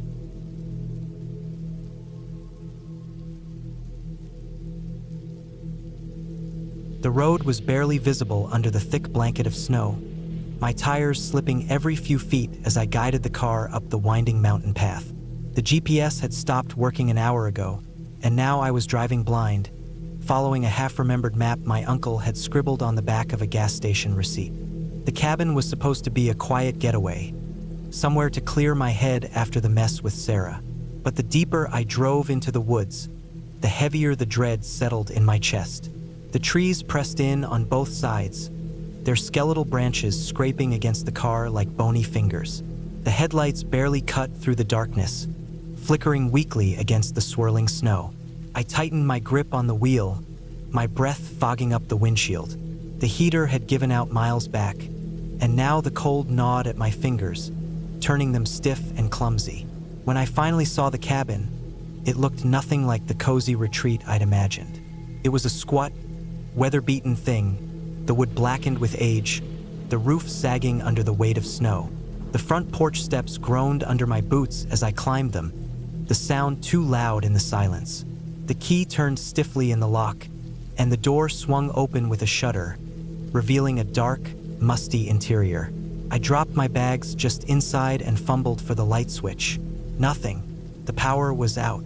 Swearing under my breath, I dug out my flashlight and swept the beam across the room. Dust floated in the air, thick enough to taste. The furniture was old, a moth-eaten couch, a wooden table with one leg shorter than the others, a rusted wood stove in the corner. The air smelled like mildew and something else, something sour and faintly metallic. I told myself it was just an old cabin, nothing to be afraid of. I dragged my bags inside and kicked the door shut behind me, the wind howling through the cracks in the walls. The cold was worse inside than out, seeping into my bones. I needed to get a fire going. The woodpile by the stove was damp, but after some effort, I managed to coax a weak flame to life. The orange glow did little to push back the shadows, but it was something. I sat close, rubbing my hands together, listening to the wind scream outside. That's when I heard it, a soft thump from upstairs. I froze. The sound hadn't come from the wind. It was too deliberate, too close. My pulse hammered in my throat as I slowly stood, gripping the flashlight like a weapon. The cabin wasn't supposed to be occupied. My uncle had said no one had been here in years. The stairs creaked under my weight as I climbed, each step sending a fresh wave of dread through me. The upstairs hallway was narrow, the floorboards warped and uneven. 3 doors stood closed, their paint peeling. Another thump from the room at the end. I forced myself forward, my breath coming in short, sharp bursts. The door was slightly ajar, the darkness beyond impenetrable. I raised the flashlight, my hand shaking, and pushed it open. The beam landed on a figure, a man. He was crouched in the corner, his back to me, his shoulders hunched. His clothes were filthy, torn in places, his hair matted with dirt. He didn't move, didn't react to the light. My stomach dropped. I took a step back, my boot hitting a loose floorboard. The noise made him twitch. Then, slowly, he turned his head. His face was gaunt, his eyes sunken and bloodshot. His lips were cracked, his teeth yellowed. When he saw me, his expression twisted into something between relief and madness. "You're real," he whispered, his voice raw. I didn't answer. My mind screamed at me to run, but my legs wouldn't move. He stood, his movements jerky, unsteady. I thought I was alone. I backed toward the door. "Who are you?" His laugh was a broken sound. "Doesn't matter. Not anymore." He took a step forward, and that's when I saw the blood on his hands. I ran. The stairs nearly gave way under me as I bolted down, my heart pounding so hard I thought it would burst. Behind me, his footsteps were heavy, uneven. I slammed the front door open, the cold hitting me like a wall. The snow was coming down harder now, the wind howling. I didn't care. I sprinted for the car, my fingers numb as I fumbled with the keys. The engine roared to life. I threw it into reverse, spinning the wheel hard. In the rearview mirror, I saw him standing on the porch, watching me go. I didn't stop driving until the cabin was miles behind me. The police found him 2 days later. He'd been missing for 6 months, they said. A hiker who'd gotten lost in the woods. They didn't know how he'd survived, only that he wasn't right when they brought him in. I didn't tell them about the blood. I didn't tell them about the other things I saw in that cabin, the bones in the cellar, the makeshift traps near the tree line. Some things are better left buried. I sold the cabin the next week. I never went back.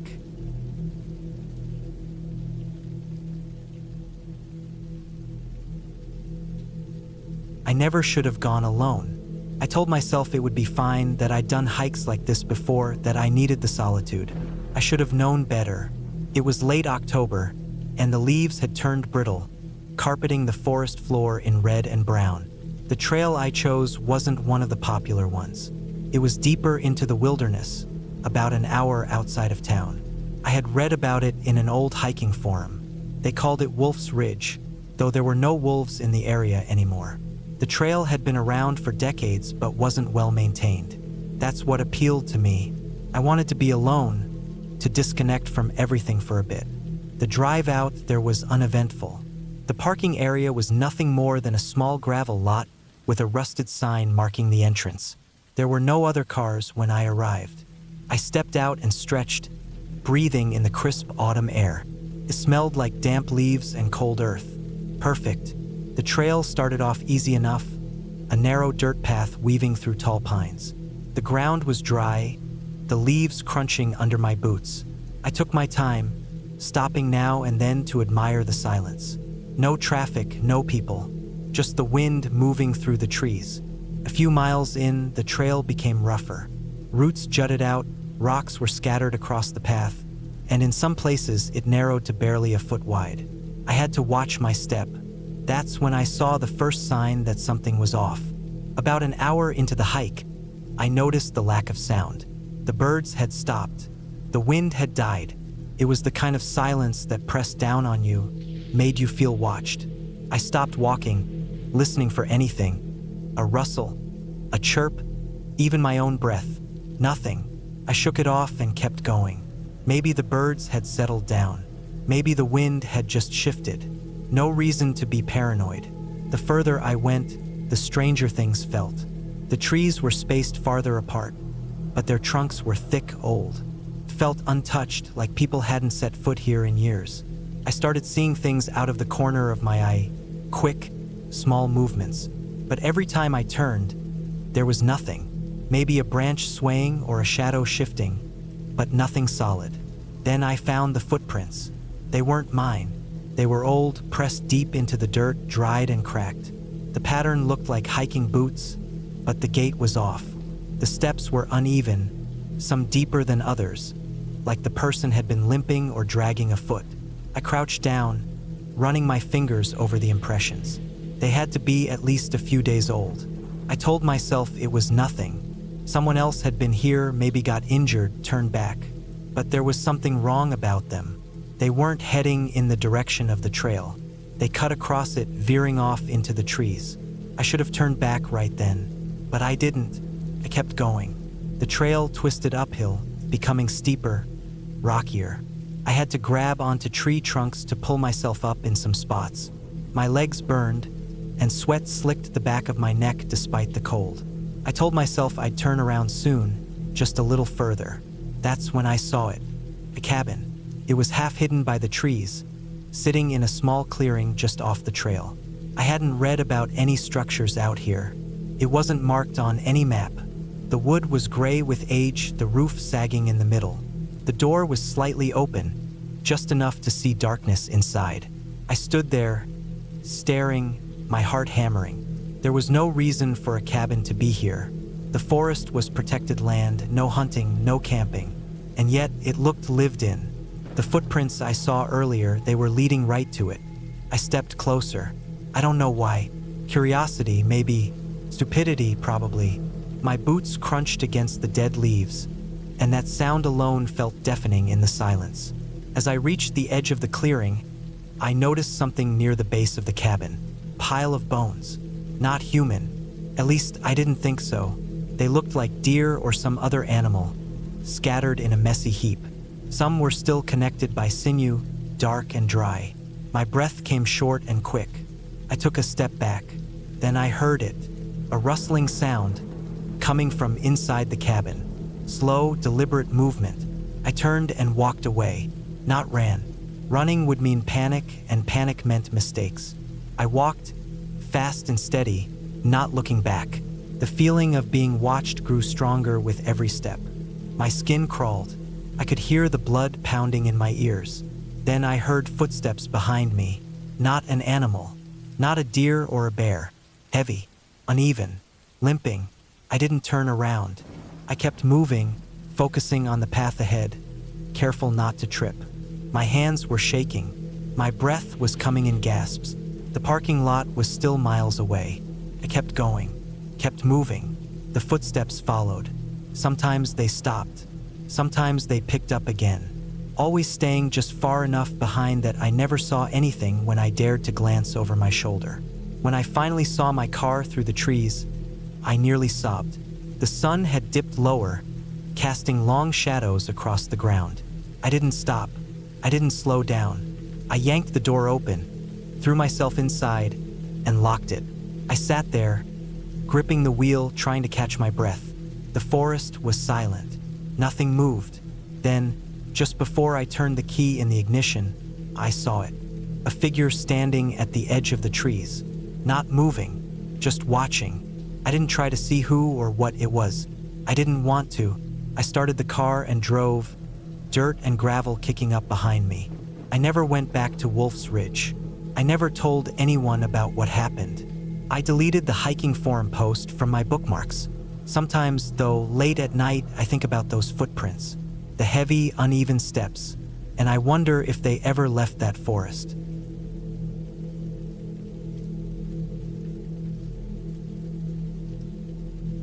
The road was barely a road, just a narrow strip of dirt cutting through the trees, barely wide enough for my car.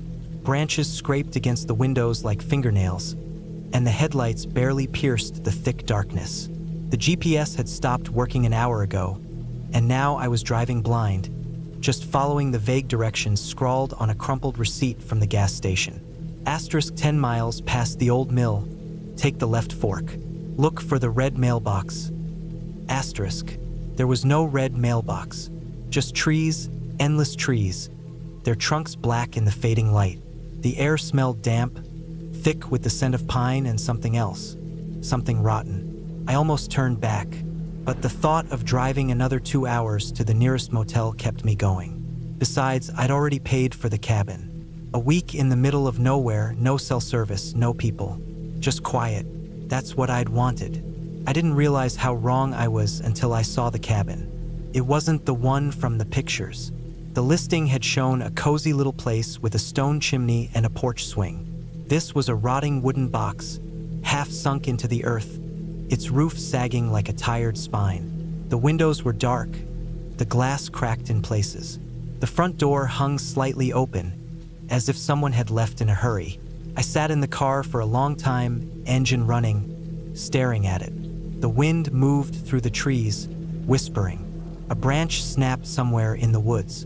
Maybe it was just the wrong place. Maybe the real cabin was further down the road. But there was no further down the road. This was it. I turned off the engine.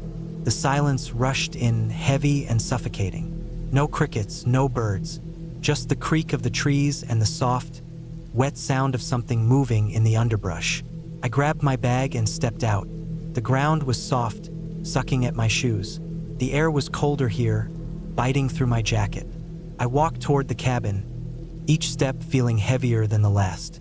The porch groaned under my weight. The wood was spongy, like it was rotting from the inside. I pushed the door open wider, and the smell hit me. Mold, damp earth, and something metallic. Blood? No, maybe old meat. The inside was worse. The walls were stained with dark patches, water damage, or something else. The furniture was broken, covered in dust and cobwebs. A single chair lay on its side, one leg snapped off. The fireplace was full of ashes, but not from wood. Papers, burned papers. I set my bag down, my hands shaking. This wasn't right. This wasn't the place I'd rented. A sound came from upstairs. A soft thud, like something heavy being set down. I froze. No one was supposed to be here. The listing said the place was empty.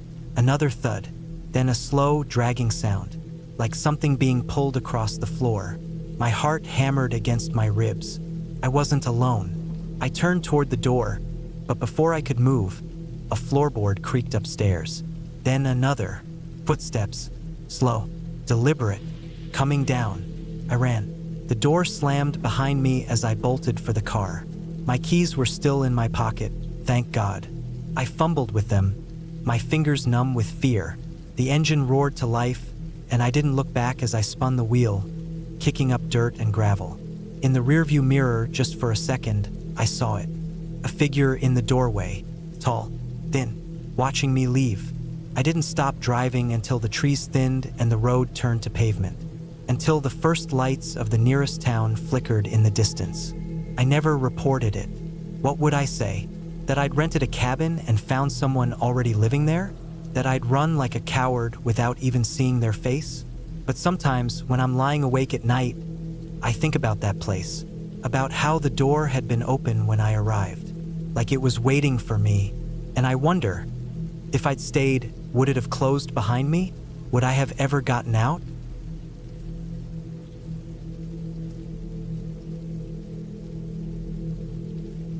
I had never planned to go hiking alone, not like this.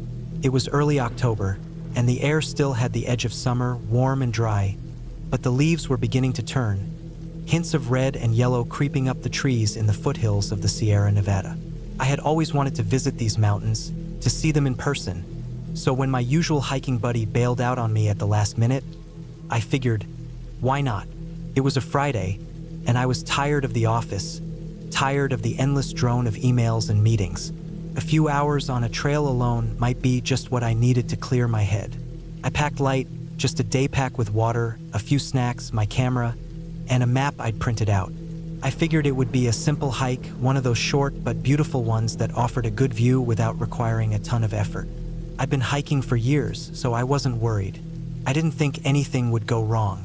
I parked my car at the trailhead around 10 a.m. The lot was mostly empty, save for a couple of cars belonging to other hikers. The sun was already climbing high, and the trail looked promising. Well-trodden, dirt path that wove through tall pines and aspens. The kind of place where the air smelled crisp, like fresh earth and sap. As I shouldered my pack and set off, I felt a wave of excitement, eager to be alone in the wild, with nothing but the sound of my boots on the trail. The first few miles were easy. The path wound gently uphill, and the only sounds were the wind rustling through the trees and the occasional bird call. There was a sense of serenity, the kind that makes your thoughts slow down and your breath come a little easier. I found myself lost in the quiet, not thinking about anything in particular, just enjoying being out there. But around noon, as I crested a small ridge, the vibe started to change. The trail had become narrower and more overgrown. The trees were thicker now, their trunks taller and more twisted, and there were fewer signs of human presence. The markers on the trees were farther apart, and I had to pull out my map a couple of times to make sure I was still on the right path. That's when I noticed something odd. A feeling, not something I could put into words exactly, but a shift in the air. It was subtle at first, just a slight unease creeping up my spine, a sudden awareness that I was no longer alone. I shook it off, telling myself it was just the isolation of the wilderness messing with my head. But then I heard it. A snap, a twig breaking, just off to the left of the trail. It wasn't the usual animal noise. This was too deliberate, too heavy.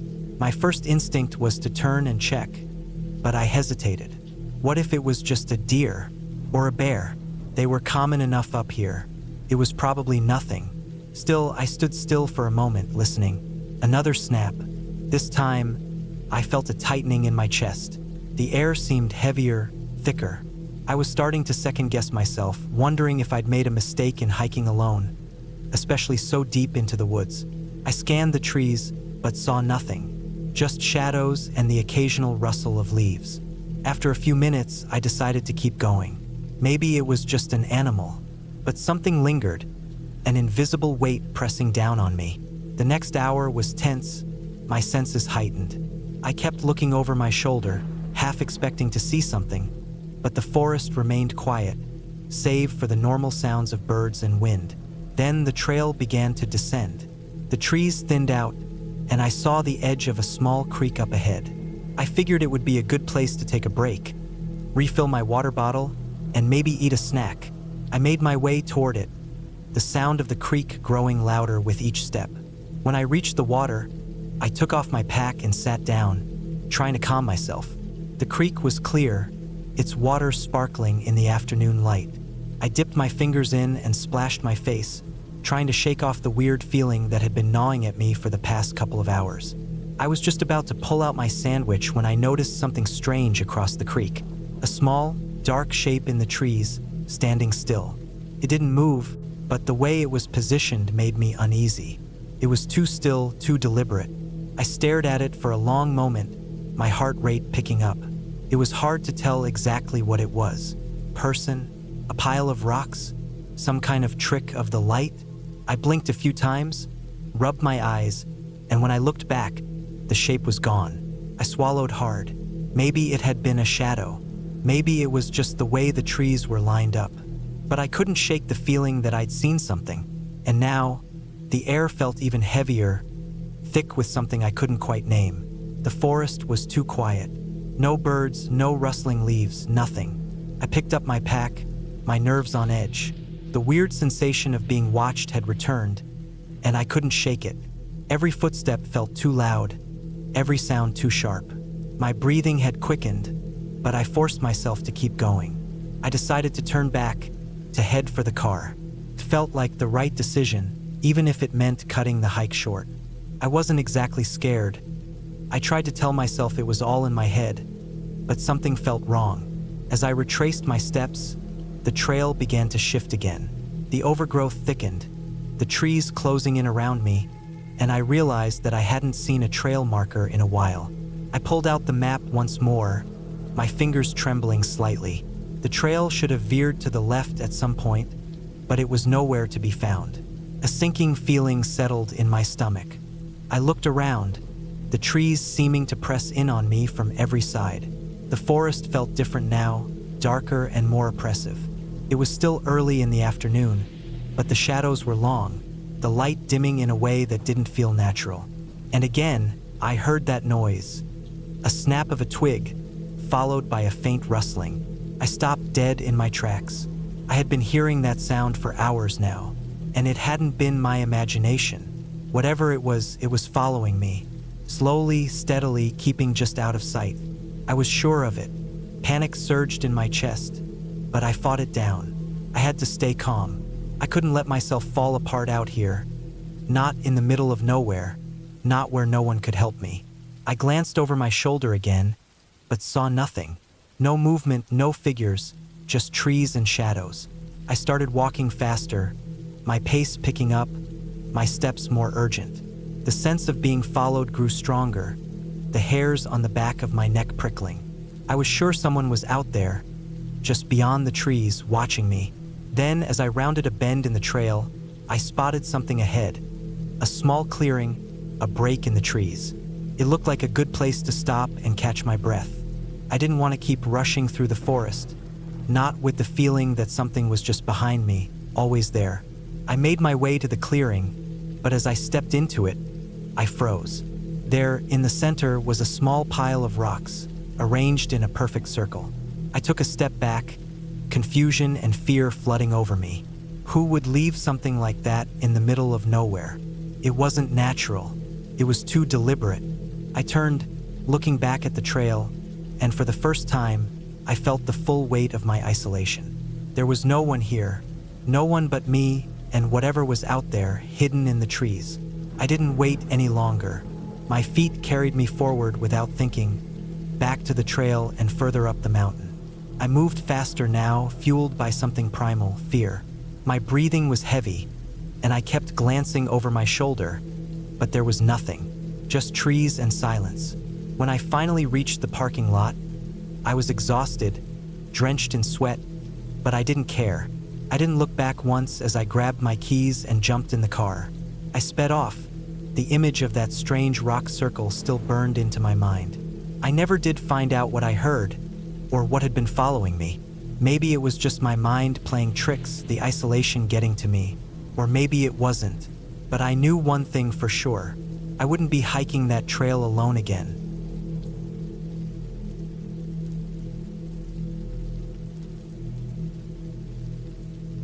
The sun was beginning to set behind the mountain, casting an eerie orange hue over the dense forest that stretched for miles around. I had been hiking for hours, my legs sore, but I pressed on. I was alone. Just me, the trail, and the unsettling quiet that comes when you're deep in nature. No one had been on this path for hours, or at least that's what I thought. It was a remote trail, one I had decided to explore on a whim when I stumbled across it during my research on hidden hiking spots. The air was thick with the scent of pine and damp earth, and the only sounds were the rustle of leaves underfoot and the occasional call of a distant bird. It felt peaceful, but the deeper I walked into the forest, the more uneasy I became. There was something about the isolation that gnawed at me, a feeling that I couldn't shake. Maybe it was the wind rustling through the trees, or the way the shadows seemed to grow longer as the day wore on. I checked my phone for the time. It was 6:30 p.m. The sun would set completely in about an hour, and I wasn't sure if I wanted to be out here in the dark.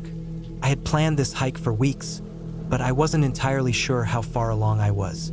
I had left the main trail hours ago, veering off into the overgrown path that led through thicker woods. It had been a bit too quiet for my liking. There were no other hikers, no animals. It was almost as if the forest had swallowed everything up, leaving me alone. The further I went, the more overgrown the trail became. Thick vines snaked around tree trunks, and bushes had begun to encroach on the path. It was obvious that no one had used this trail in a long time. The thought made me hesitate for a moment, but I pressed forward. It was exactly what I had been looking for. A quiet, hidden escape from the world. The wind picked up again, carrying with it the faintest smell of something foul. I paused and took a deep breath, trying to push the strange sensation to the back of my mind. The scent was gone as quickly as it had arrived, but the feeling of being watched lingered, prickling the back of my neck. There were no signs of wildlife, which was odd. Normally, on a hike like this, you would see at least some small creatures, squirrels, birds, maybe even a deer, but nothing moved in this part of the forest. It was unnervingly still. I checked my map again. The trail should be winding back toward the main path soon, but something was off. I hadn't seen a sign in hours, no landmarks, nothing familiar. It was as if I had entered a completely different world. one where the regular rules didn't apply. A sharp crack broke the silence, a sound so close I spun around, my heart racing. A branch had snapped under the weight of something heavy. My breath caught in my throat as I scanned the trees, but I saw nothing. Maybe it was just a deer or a bear, I thought. Bears were rare this time of year, but they weren't unheard of. Still, my gut told me something wasn't right. I stood there for a long moment, trying to calm myself. I knew I shouldn't be this nervous. This wasn't my first hike. I had hiked alone many times before, but there was something about this place, about this moment, that didn't feel natural. Felt wrong. I began walking faster now, eager to get back to familiar ground. But no matter how fast I walked, the trail seemed to stretch endlessly before me. Each turn looked the same, each step felt heavier, as if the forest itself was trying to pull me deeper in. The trees were thick, the shadows long, and the air had turned cold. Then, ahead of me, I saw something, a small clearing. It was the first open space I'd seen in hours, and it made me feel a bit more hopeful. But as I stepped into the clearing, my heart stopped in my chest. There, on the ground, were piles of old, decaying leaves. But that wasn't what caught my attention. What made me freeze was the unmistakable outline of something human. A person, lying face down in the leaves, half covered by the dirt and debris. I didn't move at first. I was paralyzed by a mix of fear and curiosity. Who could be out here? Had someone else gotten lost? The person was motionless, and I felt a sudden wave of dread wash over me. Slowly, I approached, my feet crunching the leaves beneath me. When I got closer, I could see that the person wasn't just sleeping. Their body was twisted at an unnatural angle, their clothes torn, and their face hidden in the dirt. There was no sign of movement. I couldn't tell if they were alive or dead. I stepped back, my pulse quickening. Something wasn't right about this. This person didn't look like they had simply gotten lost. It was as if they had been placed there, abandoned. My mind raced with possibilities, none of them good. I turned and ran, adrenaline surging through me. I wasn't sure where I was going, but I needed to get away from that clearing. I had to get out of this forest. The trees closed in around me, the path narrowing as I ran.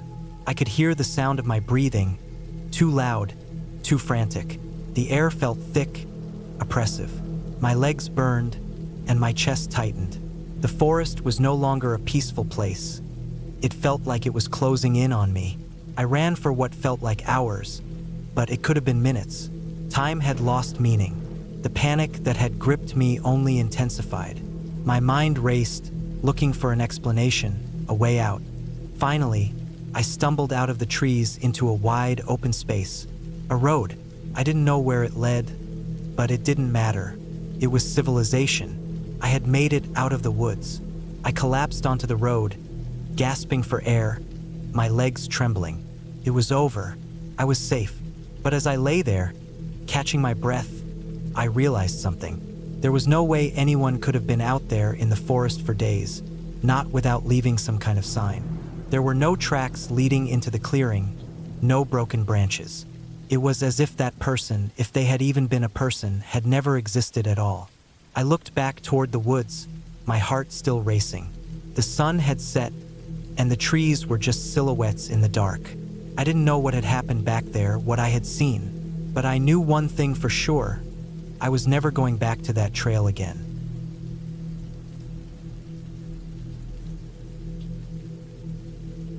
The morning was cool, the sun not yet high enough to burn through the mist rising from the valley below. I tied my boots tighter as I stood at the trailhead, feeling a mix of excitement and unease. This wasn't my first hike, but it would be my first time in these woods, the Silverstone Range. It was an unfamiliar path, one that didn't show up often in guidebooks. Locals whispered about the place, but there wasn't much detail to go off of. That made it all the more intriguing.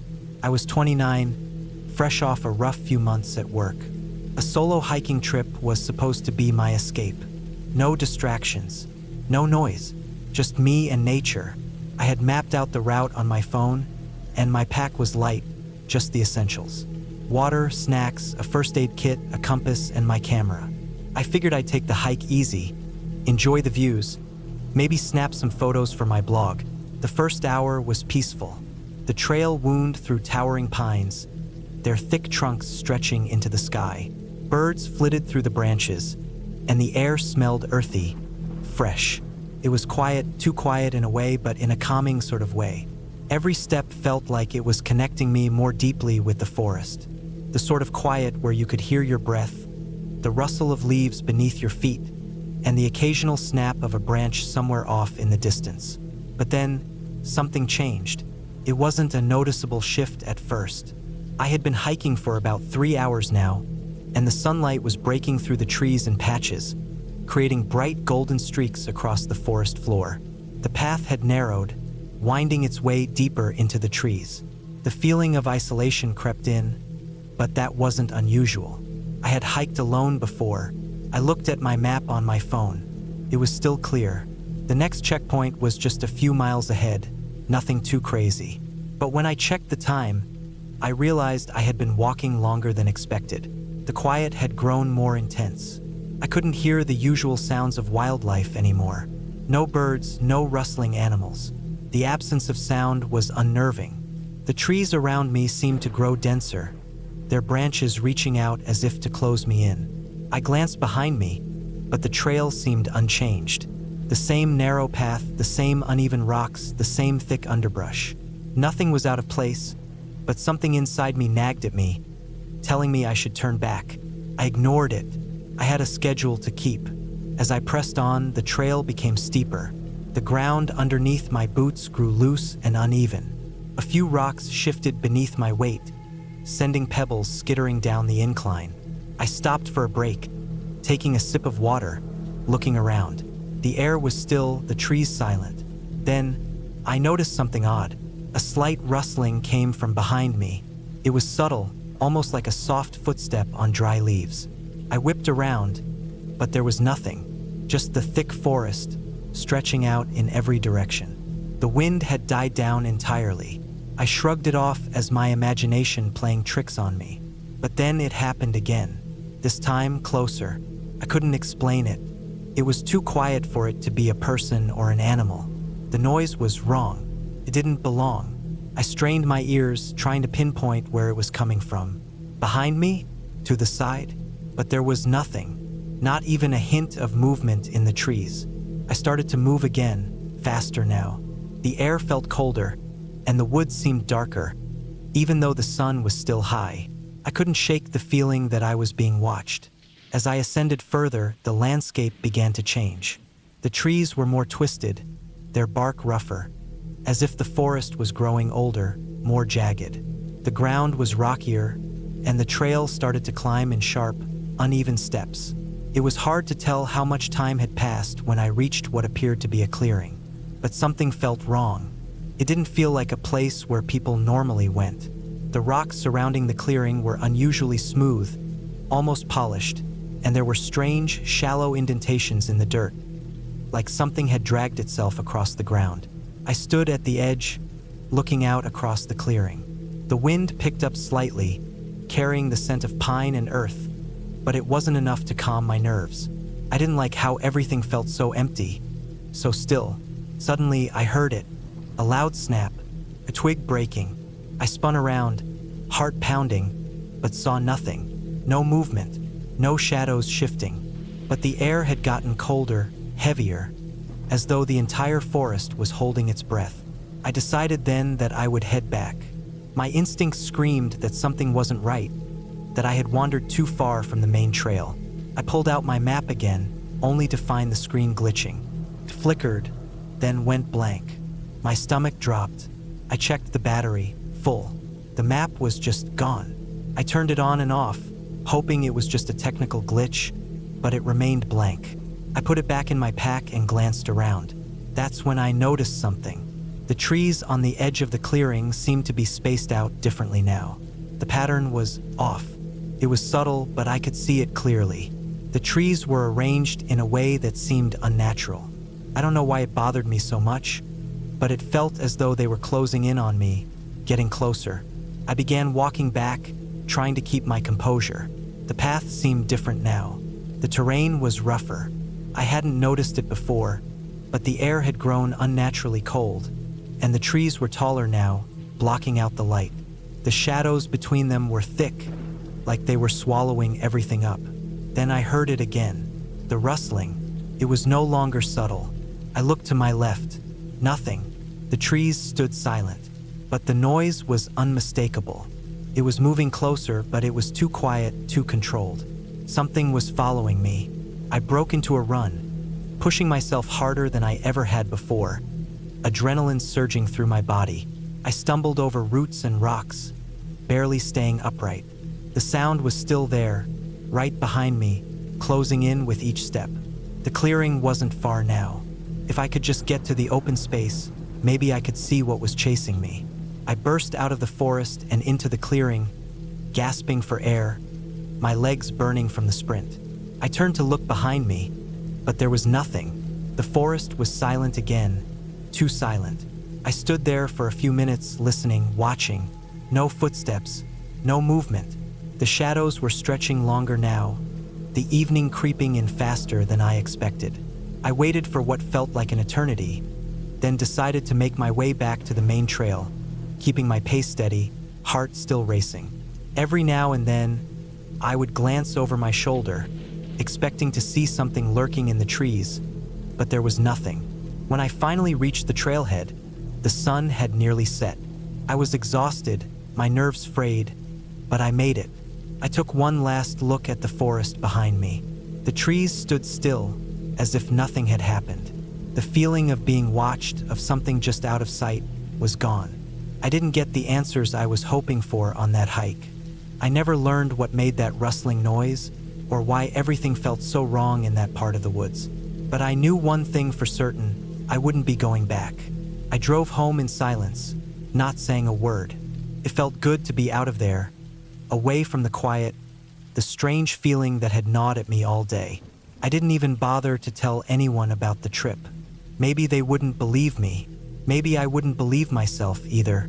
But I knew this much: some places should stay unexplored. Some paths aren't meant to be followed.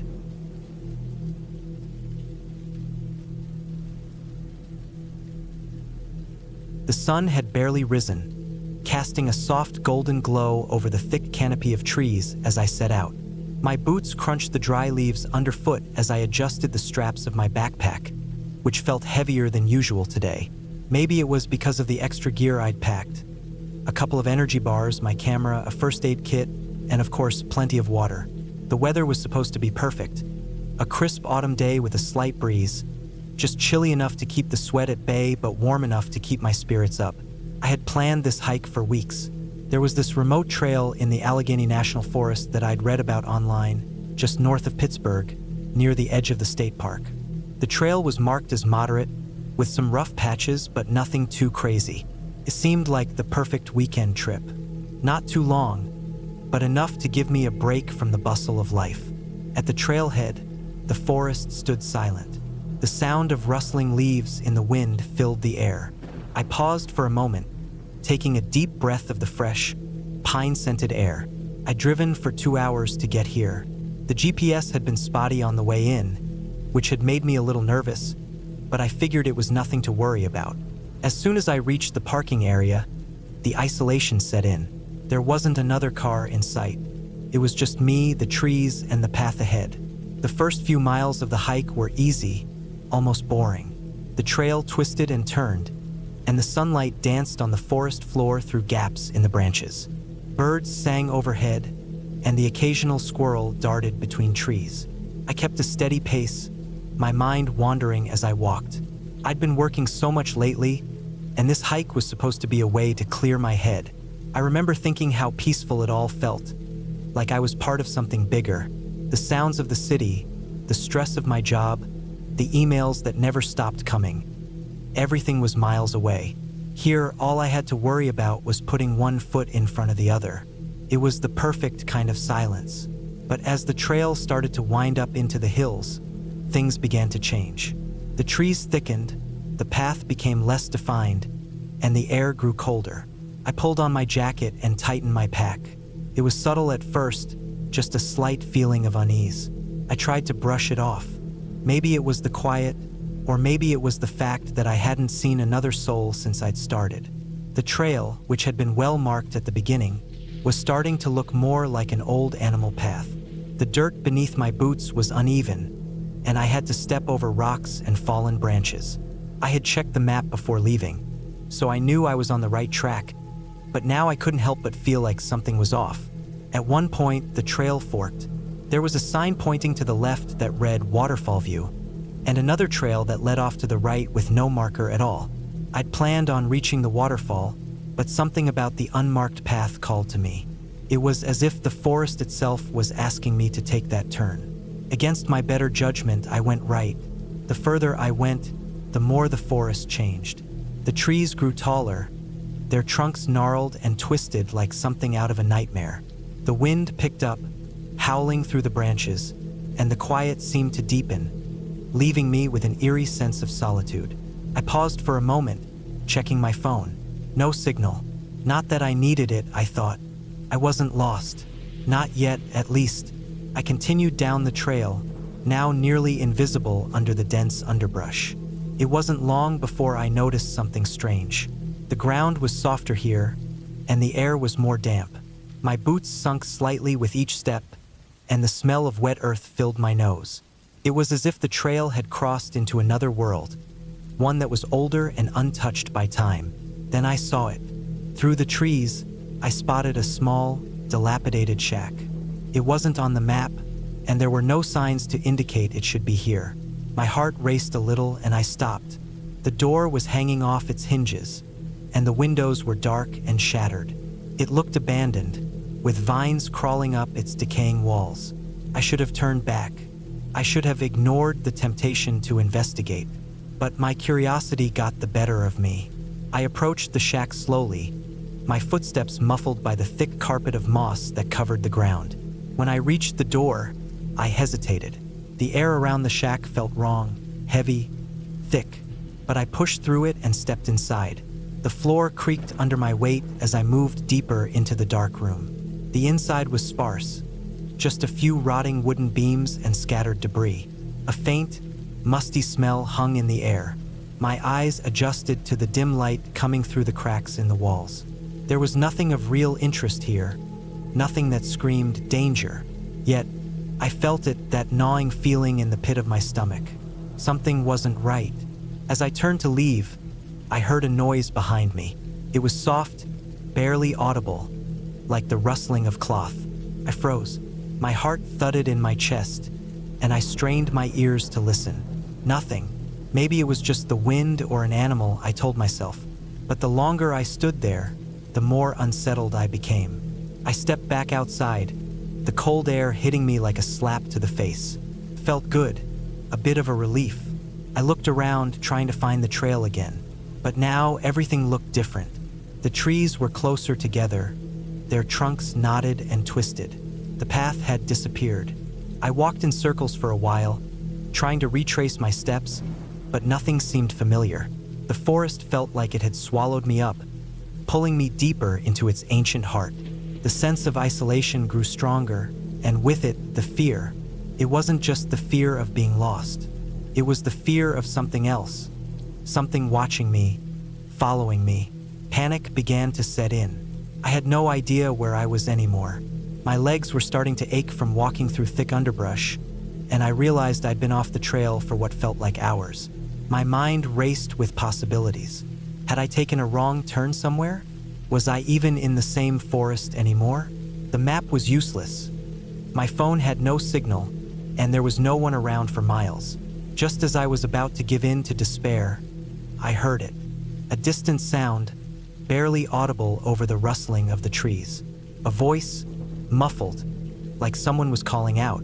My heart skipped a beat, but I couldn't tell if it was a real voice or just my mind playing tricks. I called out, but the sound was swallowed by the dense forest. The hairs on the back of my neck stood up. I moved toward the sound, trying to stay calm. Each step felt heavier, and I couldn't shake the feeling that something was wrong. The voice grew louder as I pushed forward, but when I rounded a bend in the trail, I found nothing. Just more trees, and more silence. Hours passed, The sky was starting to darken as the sun sank lower, and I knew I had to find a way out before night fell completely. I stumbled over rocks and tree roots, my hands scraped and bruised. Exhaustion was setting in. I hadn't eaten in hours, and the water in my bottle was nearly gone. I had to make a decision, keep going or turn back. That was when I finally saw it. A small clearing just ahead, and beyond it a road, a real paved road. My heart surged. I made a beeline for it, my legs burning as I sprinted toward the safety of civilization. The road seemed to stretch on forever, but I didn't care. I was out. The trees began to thin, and within minutes, I found a small cabin with a light on in the window. Someone was inside. I knocked on the door with trembling hands. An older man opened it, his face lined with age and a weathered look. He raised an eyebrow as I stood there, disheveled and panting. "Lost your way?" he asked, his voice deep. I nodded, unable to speak at first. I'd never been so relieved in my life. The man let me in, gave me some water and offered me a seat. As I sat there, catching my breath, I realized just how lucky I had been. I had wandered off the path and into the deep woods without even realizing it. Who knows what could have happened if I hadn't found the road when I did. I never did find out what that strange voice was or why the forest felt so alive with something that wasn't just the wind. Maybe it was just my mind playing tricks after hours of being lost. Or maybe there's something to the old tales about places in the forest that shouldn't be wandered into. Either way, I'm never hiking alone again, and I'll always stick to the marked trails from now on.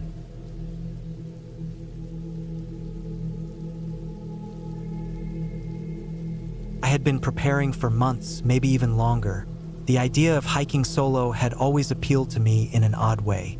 I was 28, in decent shape, and after a rough year, I was determined to prove to myself that I could do something hard. I'd been hiking with friends before, but never solo. A solo hike, I thought, would give me time to think, clear my mind, and just be alone.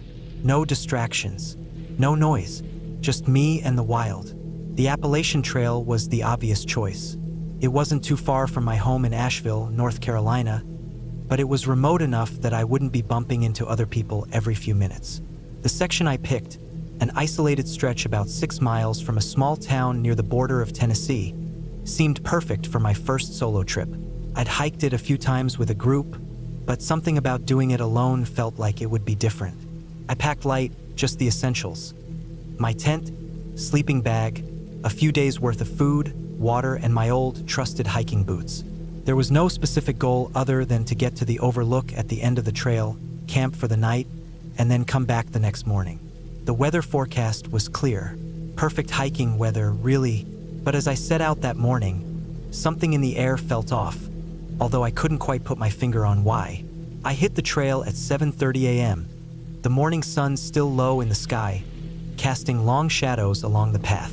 The air was crisp, and the forest around me was quiet, save for the occasional rustling of leaves underfoot and the distant calls of birds.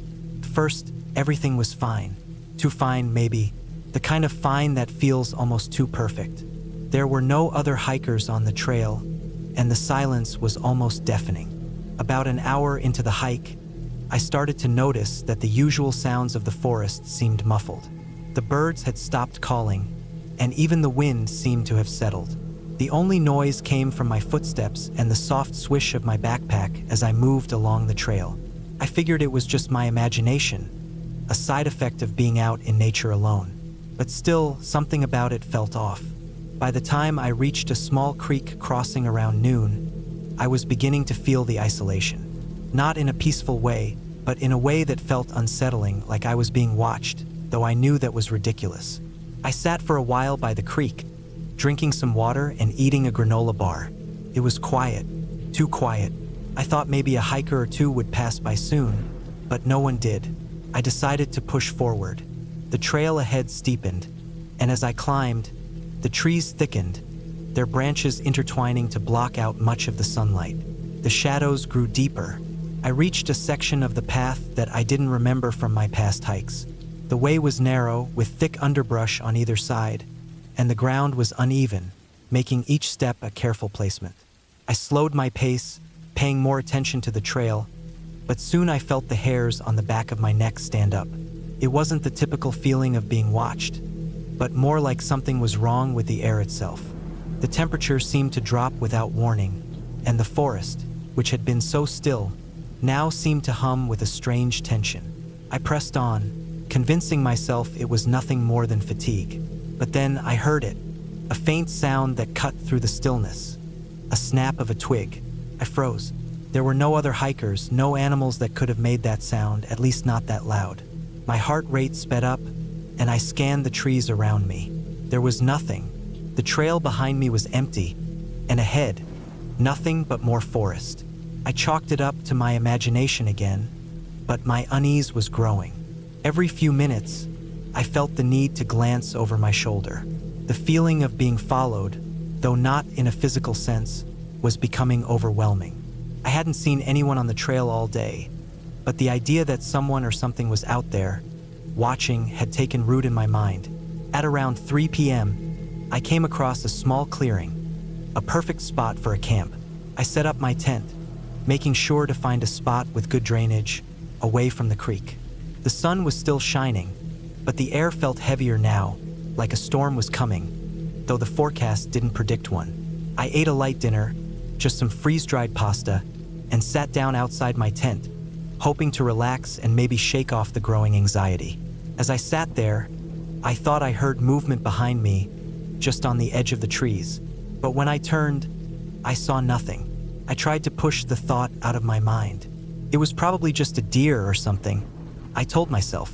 But then the sounds came again. Rustling, snapping twigs, footsteps that seemed to be coming closer. I stood up, heart hammering, and shouted into the woods. "Hello? Is someone there?" Silence. Nothing answered. I was starting to feel foolish now, thinking I had just let my nerves get the best of me. I grabbed my flashlight from the tent and did a quick sweep around the clearing. The light cut through the shadows but revealed nothing. No animal tracks, no evidence of anyone else nearby. Still, I couldn't shake the feeling that something was wrong. That night, sleep didn't come easy. The sounds of the forest seemed louder in the darkness. Branches creaking, the distant rustle of leaves, the occasional splashing of water in the creek. But the sounds were different somehow, more deliberate, like something was moving around my camp, and it wasn't just the wind or an animal. At some point in the night, I woke up to a loud crack, followed by a thump, like something heavy had fallen to the ground just outside my tent. My heart leaped into my throat, and I held my breath, listening for any other sounds. Silence. Nothing. I forced myself to lie still, trying to convince myself it was just a tree branch breaking or some other natural occurrence. But my mind was racing. The idea that I was being watched again crept into my thoughts. I stayed awake for hours, listening to the silence, hoping that whatever had caused that noise was gone. When morning finally came, I didn't feel any better. I packed up my camp quickly, moving with urgency as if the forest itself was holding its breath, waiting for something. The silence of the previous night lingered in the air, thick and suffocating. I was almost out of the clearing when I noticed something strange near the edge of the trees. A trail of broken branches, like something large had moved through the brush, was leading off into the woods. I stared at it for a long time, my chest tight with anxiety. I wanted to leave. I needed to leave. But something about the trail caught my attention. I had a choice. Turn back the way I came or follow the trail deeper into the woods. The sensible part of me screamed to leave, but a part of me, a stupid part, urged me to keep going. So I followed it. It led me off the trail, into the dense underbrush, deeper into the forest than I had ever been. The further I went, the quieter everything seemed to get, until even the usual sounds of nature had disappeared. It was as if I had crossed some invisible boundary, and now the world around me was holding its breath, waiting. I followed the trail for what felt like hours, and just when I thought I was lost for good, I stumbled into a small clearing. There, in the center of the clearing, was a wooden box.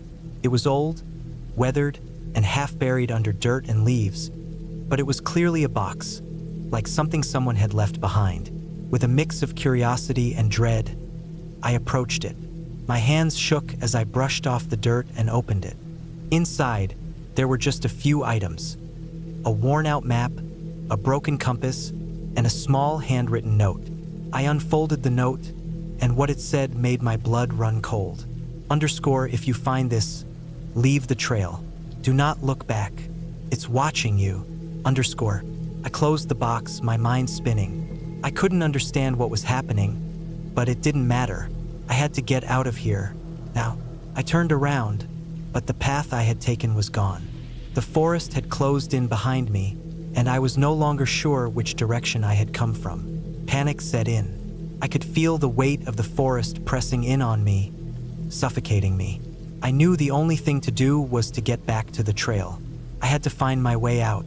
With no other choice, I started running. The trees blurred past me, and my breathing came in ragged gasps.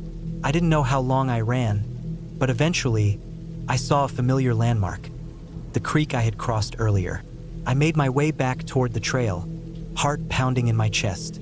Finally, after what felt like an eternity, I stepped back onto the main trail. I wasn't sure what had just happened, but I knew I had to get off this mountain.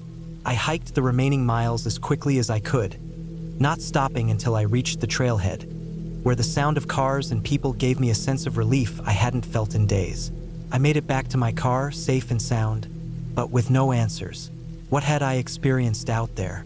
I'll never know, but I'll never go back to that section of the trail again. Some things are better left unexplored, and I'll never forget the feeling of being watched, of being hunted by something I couldn't see, but could never escape.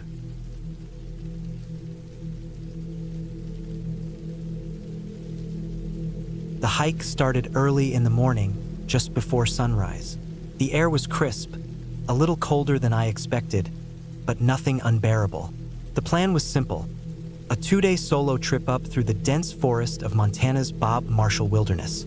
It wasn't my first time hiking alone, but it was my longest trip yet. I had everything planned out.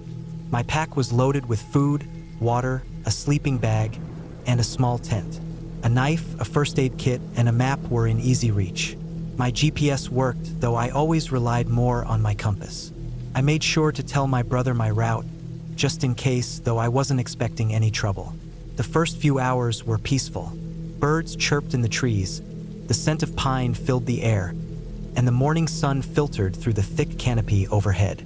I moved at a steady pace, taking my time, enjoying the quiet. The only sounds were the crunch of my boots against the dirt trail and the occasional rustling in the bushes. Probably a rabbit or a squirrel. By noon, I had covered a good distance. I stopped by a small creek to refill my water bottle and eat some granola bars. The water was ice cold, straight from the mountains, and tasted fresh. It felt good to sit down and rest for a while, stretching my legs before moving on. The deeper I went into the wilderness, the less sign there was of other hikers. No footprints in the dirt, no leftover trash, nothing. It was just me and the wild. I liked it that way. Around mid-afternoon, I started noticing something odd. The forest got quieter. Birds stopped singing. No rustling in the bushes, just silence. The kind of silence that made your skin crawl. It felt like the whole forest was holding its breath. I kept walking, trying to ignore the uneasy feeling creeping up my spine. Maybe I was imagining things. Maybe I was just tired. Then I saw it. A footprint. Not mine. It was fresh, maybe a few hours old at most. It wasn't a boot print, though. It was barefoot. Human. But who the hell would be walking out here with no shoes? I crouched down, looking closer. The size was hard to tell, but it wasn't small. An adult, definitely. The edges of the print were sharp, not softened by wind or rain. Someone had been here recently. I stood up, glancing around. The trees stretched tall and thick around me. The shadows had grown longer. The sun was still up, but it wouldn't be for long. I told myself it was probably just some guy out here, maybe a survivalist or a hunter, but I couldn't shake the feeling that something was off. I kept moving, picking up my pace. I wanted to reach my planned campsite before dark. An hour later, I found another footprint, then another. They weren't following the trail. They weaved in and out of the trees, like whoever made them was wandering aimlessly. or worse, trying to stay hidden. My stomach tightened. I kept walking, forcing myself to stay calm. The sun dipped lower. The sky turned a deep orange, then purple. I needed to find a spot to set up camp. Finally, I found a small clearing, far enough from the trail to feel safe but not too deep into the woods. I set up my tent, started a fire, and tried to shake the unease settling over me. I ate quickly, my eyes scanning the tree line. Every snap of a twig made my heart jump. I wasn't normally this jumpy. I'd camped alone before, but something about this trip felt different. Night fell. The fire crackled, casting flickering shadows. The silence of the forest pressed down on me. No wind, no insects, just nothing. Then I heard it, a soft crunching sound. Footsteps. I froze, my breath catching in my throat. They weren't loud, just barely there, but they were close. I grabbed my knife, my pulse hammering in my ears. The steps stopped. Silence again. I sat there for what felt like hours, gripping the knife, listening, waiting. Nothing. Finally, exhaustion won. I forced myself to lie down in the tent, keeping the knife close. Sleep came in short, restless bursts. Every little sound jolted me awake. At some point, I drifted off completely. Then, in the dead of night, I woke up. Not to a sound, not to movement, just a feeling. A deep, gut-wrenching feeling that I wasn't alone. My skin prickled. My breath came shallow and slow. I didn't move. I just listened. Then, so quietly I almost thought I imagined it. Breathing, right outside my tent.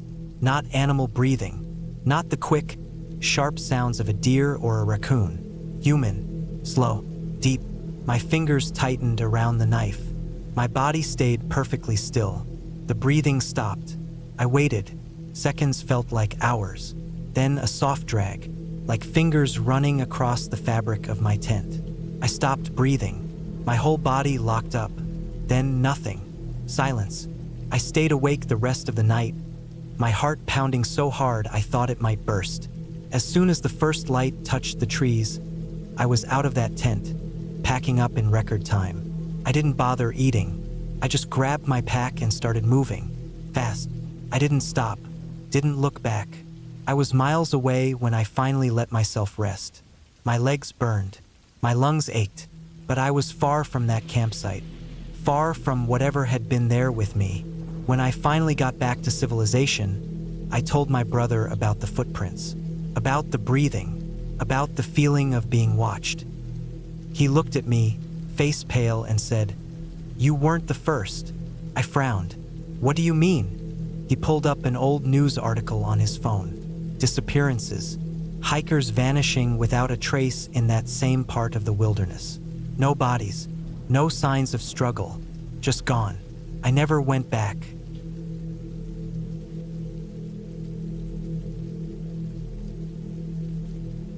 It was early October, and I had just turned 29. It was a time of year when the air felt crisp, the kind of fresh that made you take deep breaths, almost like you could feel the earth itself inhaling. I had always loved the outdoors, hiking in particular. I'd spent countless weekends wandering the trails around the Adirondacks, learning the routes and the way the woods could transform. But this time was different. This time I was alone. I had planned a solo hike along a lesser-known trail, one that wound through the dense woods near Lake George. Not many people chose this route because it was steep and had a reputation for being a bit rugged. The last few miles were said to be particularly hard to follow, where the trail faded into undergrowth and you had to trust your instincts more than the signs. But that was why I was drawn to it. The promise of being truly alone. I had made sure to pack light, just the essentials. A water bottle, some protein bars, a jacket in case it got chilly, and my phone, though I knew the signal would be spotty at best.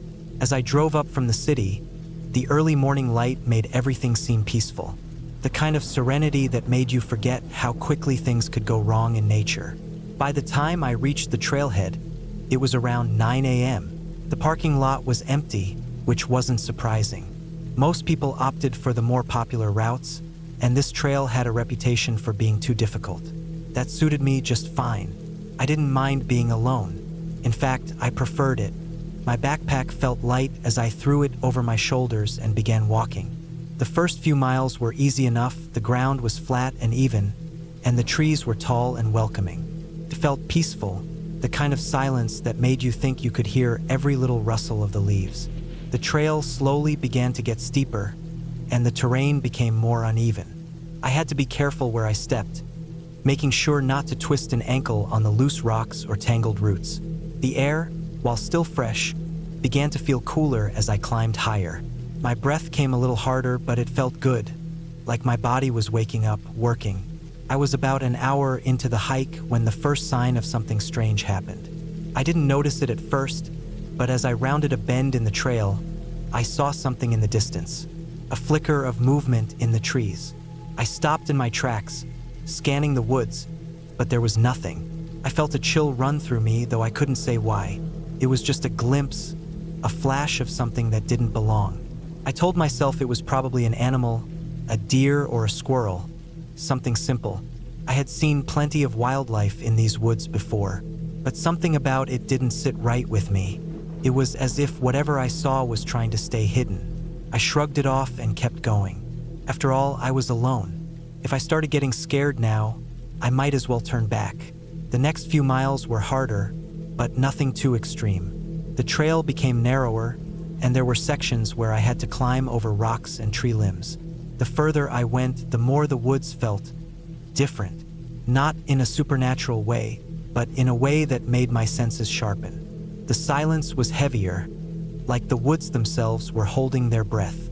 Around 1 p.m., I came to a clearing and took a break.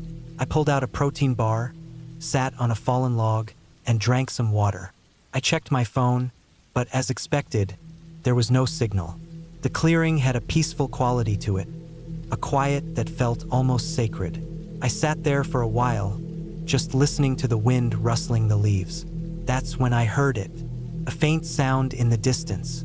It was so soft that at first, I thought it was just the wind playing tricks on me, but it persisted, rustling, like someone or something moving through the brush. I stood up, heart racing. My first thought was that maybe someone else had chosen the same trail, but the noise was odd. It didn't sound like footsteps. It sounded deliberate, like it was trying to move quietly, yet it was far too irregular to be human. I glanced around the clearing, scanning the woods. No one, not a soul. My heart pounded in my chest as I took a step forward, trying to peer into the thick undergrowth. There was nothing there. The sound stopped. The woods returned to silence. For a moment, I just stood there, frozen. But then I laughed at myself. I was just being paranoid. There was nothing to be afraid of. I took another deep breath, trying to calm myself down, and continued on the trail. The next few miles were tough, and I was beginning to feel the weight of my climb. I had been hiking for over 4 hours now, and I was getting tired. My legs were sore, my pace had slowed. The trail had become much harder to follow, and I found myself double-checking the map on my phone. It seemed I was heading in the right direction, but something still felt off. Then I saw it. At first, I thought it was a trick of the light, but as I got closer, it became undeniable. The trail was marked with a small wooden sign, but it was old, really old. The wood was weathered and cracked, the paint barely legible. It had an arrow on it, pointing off the main trail into a dense thicket of trees. I didn't remember seeing this on the map, but curiosity got the better of me. Maybe it was an old detour or a shortcut. I'd been hiking for hours, and the idea of cutting some time off my journey was too tempting. I turned down the path indicated by the sign. At first, it was easy enough to navigate, though the trail was less maintained. The trees closed in around me, and the underbrush became thick with ferns and brambles. I pushed through, trying to stay on course. I told myself it was just a little detour, that everything was fine. But the further I went, the more isolated I felt. The silence felt oppressive, as if the forest was swallowing any sound I made. The path began to narrow further, and I found myself climbing over fallen logs and pushing through thick vines. The trees around me seemed to loom taller, blocking out the sun. I hadn't realized how dark it was getting until I stopped to catch my breath. The time had slipped by faster than I thought. The shadows were lengthening, and I knew I had to make a decision. I could either keep going or turn back, but something urged me forward. A minute later, I heard a noise again. This time, it was unmistakable. The sound of twigs snapping underfoot. I froze. My breath caught in my throat. There was someone else here, someone following me. I strained my ears, but there was nothing. No sound of footsteps, no movement, just the deep, suffocating silence of the woods. For a moment, I thought I might have imagined it, but I didn't take any chances. I turned and began walking back the way I came, faster now. My heart thudded in my chest as I picked up my pace, eyes darting from side to side, expecting to see someone emerge from the trees at any second. Then I saw it, a flash of movement in my peripheral vision. Something dark. I spun around, heart racing. Nothing. I couldn't shake the feeling that I was being watched. Every rustle in the leaves, every snapping branch, felt like it was just on the edge of my awareness. I pushed forward, my breaths coming faster, the anxiety growing with each step. Suddenly, I stumbled. My foot caught on something hidden beneath the leaves, and I fell to the ground, scraping my hands against the rough earth. I hissed in pain, but I didn't stop. I scrambled to my feet, glancing behind me. Still nothing. I started to run now, my legs aching from the exertion. The sun was almost completely gone, and the woods were nearly pitch black. The flashlight in my pack wasn't much help, just a small, weak beam that barely cut through the darkness. I was disoriented, my sense of direction fading as I tried to retrace my steps. Then I saw it again, a figure in the distance. This time it was unmistakable, a person just standing there at the edge of the trees. They were motionless, almost like a shadow against the darkening forest. My heart stopped. I couldn't make out any details, but the figure was tall and thin, their outline blending into the darkness. Panic surged through me. I turned and ran without thinking. The ground seemed to move beneath me as I pushed through the underbrush, branches slapping against my face, my chest heaving as I gasped for air. I didn't know where I was going anymore, just running, hoping to escape whatever was chasing me. After what felt like an eternity, I broke through the trees into a small, open area. The moonlight filtered down, casting long shadows over the landscape. My breath came in ragged gasps as I stood there, trembling. And then I saw it, the trailhead, the parking lot in the distance. I had made it. Somehow, in the chaos of my mind, I had wandered right back to where I started. My legs felt like lead, but I forced myself to keep going. Every instinct in me screamed to run, to get out of the woods. And when I reached my car, I didn't look back. I didn't even hesitate. I got in, slammed the door shut, and drove away, the woods disappearing in the rearview mirror. My heart slowly began to settle, the adrenaline fading. But I couldn't shake the feeling, the sense that I wasn't alone in those woods, that something had been watching me, following me. The thought haunted me the entire drive home.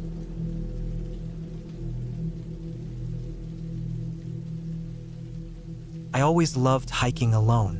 There was something about the isolation, the quiet, the feeling of being completely away from the world. I never feared the woods, the mountains, or the trails that others avoided. That was before my trip to the Bitterroot Mountains in Montana. It was late September of 2019. The air had just started to turn crisp, but the sun still held onto the last warmth of summer. I had planned this trip for months, mapping out a multi-day route through the lesser-known trails. My goal was simple: disconnect from the world for a while and immerse myself in nature. I had all my gear: a tent, a sleeping bag, a reliable GPS, a compass, a good amount of food, and even a satellite phone in case of emergencies. The first day was uneventful. I hiked about 15 miles, found a good spot to set up camp near a small creek, and settled in. The silence of the wilderness was comforting. I cooked some freeze-dried food, watched the stars for a bit, then crawled into my tent and fell asleep. The second day started just as peacefully. I followed my route deeper into the mountains, crossing streams and climbing through dense forests. There were no signs of other hikers. The solitude was perfect. But by late afternoon, I noticed something odd. I was following my GPS and map carefully, but the landscape didn't match up with what I had planned. The ridge I expected to see on my left was on my right. The valley I should have been descending into was nowhere in sight. I double-checked my coordinates. Everything seemed correct, yet I felt completely out of place. I told myself it was just a minor miscalculation. It happens. I took a short break, drank some water, and kept going, assuming I would find my way back on track. But the feeling that something was off didn't go away. The sun was setting when I came across something that made my stomach tighten. A single boot lying on the side of the trail. It was old, cracked, and partially covered in dirt. At first, I thought someone had lost it, but the way it was placed, it didn't look like it had been dropped accidentally.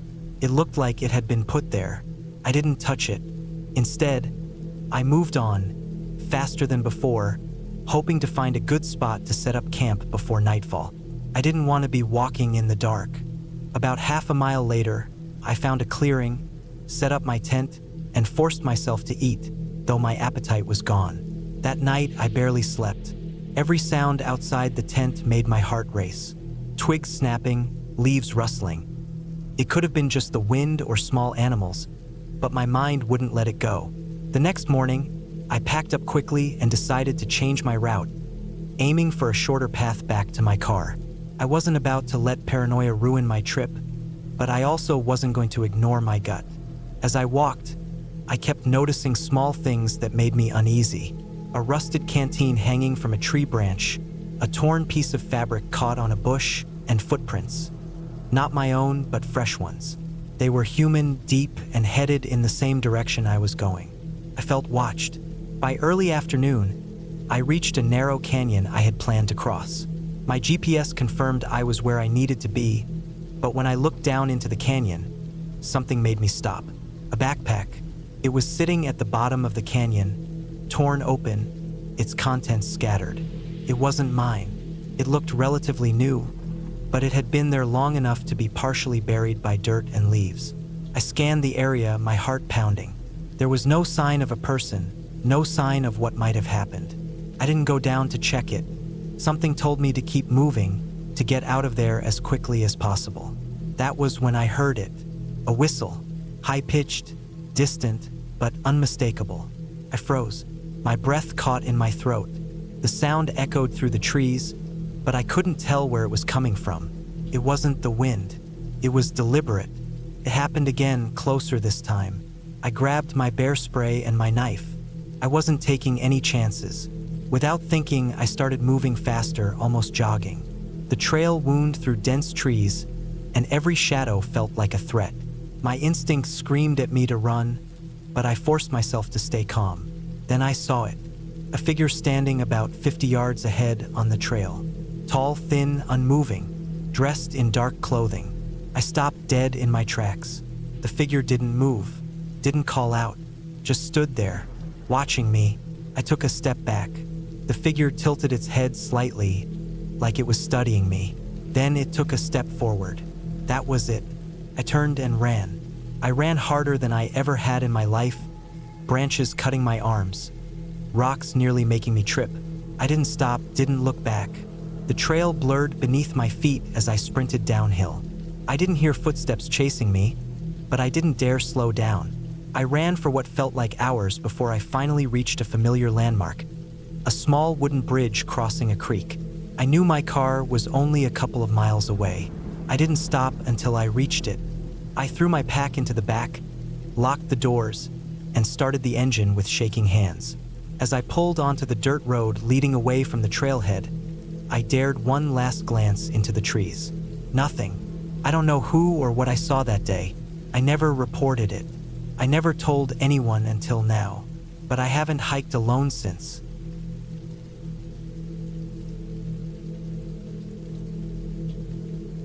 I don't know what made me think this was a good idea. Maybe I wanted to prove something to myself. Maybe I just needed a break from the noise of the city. Either way, I found myself deep in the Montana wilderness, alone, miles away from any sign of civilization. I had planned this hike for months, studying maps, reading forums, and watching videos about backcountry survival. I thought I was prepared. The hike started out peaceful. The air smelled like pine, The sky was a bright, cloudless blue, and the sound of the wind moving through the trees was calming. I had picked a remote trail, one that wasn't well known and rarely traveled. That was part of the appeal. I wanted to be alone with my thoughts, away from people, noise, and distractions. I had enough food for 4 days, a solid tent, a good knife, a lighter, and a satellite phone for emergencies. My pack was heavy, but manageable. The first day passed without anything unusual. I followed the trail up a long ridge, taking in the endless forests and distant mountains stretching beyond the horizon. I made camp near a small creek, boiled some water, ate a protein bar, and fell asleep listening to the sound of running water. The second day, I noticed something strange. The trail I was following wasn't matching up with my map. I had checked and double-checked my location the night before, but now things weren't lining up. I wasn't lost, but something felt off. Trees that should have been near a clearing weren't there. A rocky outcrop I had marked down was nowhere to be seen. It was like the landscape had shifted just slightly. I shook it off, assuming I had made some mistake while reading the map. I kept walking. The silence was different now. The wind had died down. Birds, which had been active in the morning, were gone. No insects hummed in the air, just my own breathing and the crunch of my boots on the dirt. The feeling of unease started to build, but I ignored it. I convinced myself I was being paranoid. That night, I set up my tent in a small clearing. I was exhausted, my legs ached, and my shoulders were sore from carrying my pack. I ate, drank some water, and crawled into my sleeping bag. Sleep came quickly, then something woke me up. A sound, distant but distinct, a low, rhythmic thumping. It wasn't an animal. It wasn't the wind. It was deliberate, like footsteps, but heavier, slower. I held my breath and listened. It stopped. I stayed awake for an hour, waiting, my hand gripping the knife in my sleeping bag. Eventually, exhaustion won out and I drifted off. The next morning, I found something outside my tent. Tracks, large, deep impressions in the dirt. Too big to be human, but not quite like any animal I could think of. They had a strange shape, almost like a boot print, but longer, wider. The tracks led from the edge of the clearing, stopped near my tent, and then turned back the way they came. I told myself it was just a bear, a weird-looking bear track, but I had seen bear tracks before. This wasn't the same. I packed up quickly and got moving. I decided to cut my trip short and head back. I wasn't panicking, but I wasn't comfortable either. The unease from the day before hadn't gone away. If anything, it had gotten worse. I hiked faster than I had planned, making my way back down the ridge. By midday, I knew something was wrong. The trail was gone. I retraced my steps, checking my GPS, checking my map. The landmarks weren't matching up. The creek I had followed on the way up was missing. The ridge looked unfamiliar. It was like I had walked into a different section of forest entirely. But that was impossible. I had followed my own footprints back. Then I saw it. A piece of fabric caught on a tree branch. Blue, torn, faded. It wasn't mine. My stomach dropped. Someone else had been here, recently, but there was no sign of them. No campsite, no gear, no footprints. Just that single scrap of fabric fluttering in the breeze. I kept moving. My mind was racing, but I forced myself to focus. Find the trail. Find any familiar landmark. I walked for hours, constantly checking my GPS. The battery was getting low. I needed to find my way back before dark. And then I heard it again. The same slow, heavy footsteps from the night before. Closer this time. I turned, scanning the trees. Nothing. Just endless forest. I kept walking faster now. My heart was pounding. The sound followed. It wasn't my imagination. Something was out there, keeping pace with me. I started running. Branches whipped against my face. My pack bounced on my back, but I didn't stop. I ran until my legs burned, until my lungs ached. When I finally stopped, gasping for breath, the footsteps were gone. I had no idea where I was. The sun was low now, casting long shadows through the trees. I had no choice. I had to set up camp again. I found a spot between two large boulders and built a fire. I didn't care about saving fuel anymore. I needed light. I needed something to keep whatever was out there away. Sleep didn't come that night. I sat by the fire, gripping my knife, listening. Then, just before dawn, I heard breathing. Not an animal, not the wind. Deep, slow breathing, just beyond the firelight. I didn't move, couldn't. My body was frozen, every muscle locked in place. The breathing got closer, then it stopped. When the sun finally rose, I forced myself to move. I packed up in minutes and started walking. I didn't know where I was going, but I had to keep moving. The battery on my GPS was almost dead. I turned it on one last time, praying for a signal. And then, just as the screen flickered, I saw something ahead. A trail. A real marked trail. One I recognized. I ran. I followed the trail without stopping, not even to drink water. Hours later, I saw the parking lot, my car, the road leading back to town. I didn't look back. I got in my car, started the engine, and drove until the forest was nothing but a distant memory in my rearview mirror. I never found out what was out there. I never went back. But sometimes, late at night, when everything is quiet, I swear I can still hear it. That slow, heavy breathing.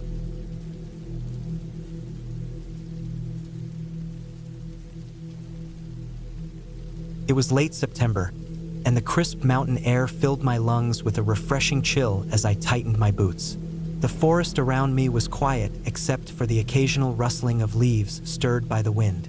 The sun was still low in the sky, casting a golden hue through the dense tree cover, and the temperature felt perfect for hiking.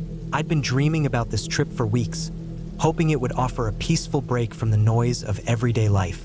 I was alone on the trail. I usually hiked with friends, but this time I had decided to go solo. I was in my late 20s, still young enough to enjoy the thrill of being out in nature, yet old enough to appreciate the solitude. The mountains weren't as busy this time of year, so I knew I'd have plenty of space to myself. That was part of the appeal, the isolation. The hike started easy with a well-marked path that wound through the trees. The trail was narrow in places, but it was well-trodden, the dirt packed firm beneath my boots. A couple of hours in, I reached a clearing and stopped to take a sip of water. The sun had begun its descent, casting longer shadows on the ground, and the quiet felt almost oppressive. I wasn't used to being alone in the wild for this long. It was strange. At times, the silence felt soothing, but now it was starting to weigh on me. I glanced around, making sure I was still on the right track. The trail markers were few and far between, but I knew the general direction. The path should eventually lead me to the lake, a few more hours of hiking. A sense of excitement stirred within me. The lake was supposed to be beautiful this time of year, the water reflecting the clear blue sky. It was a reward I was looking forward to. I moved on, picking up the pace a bit.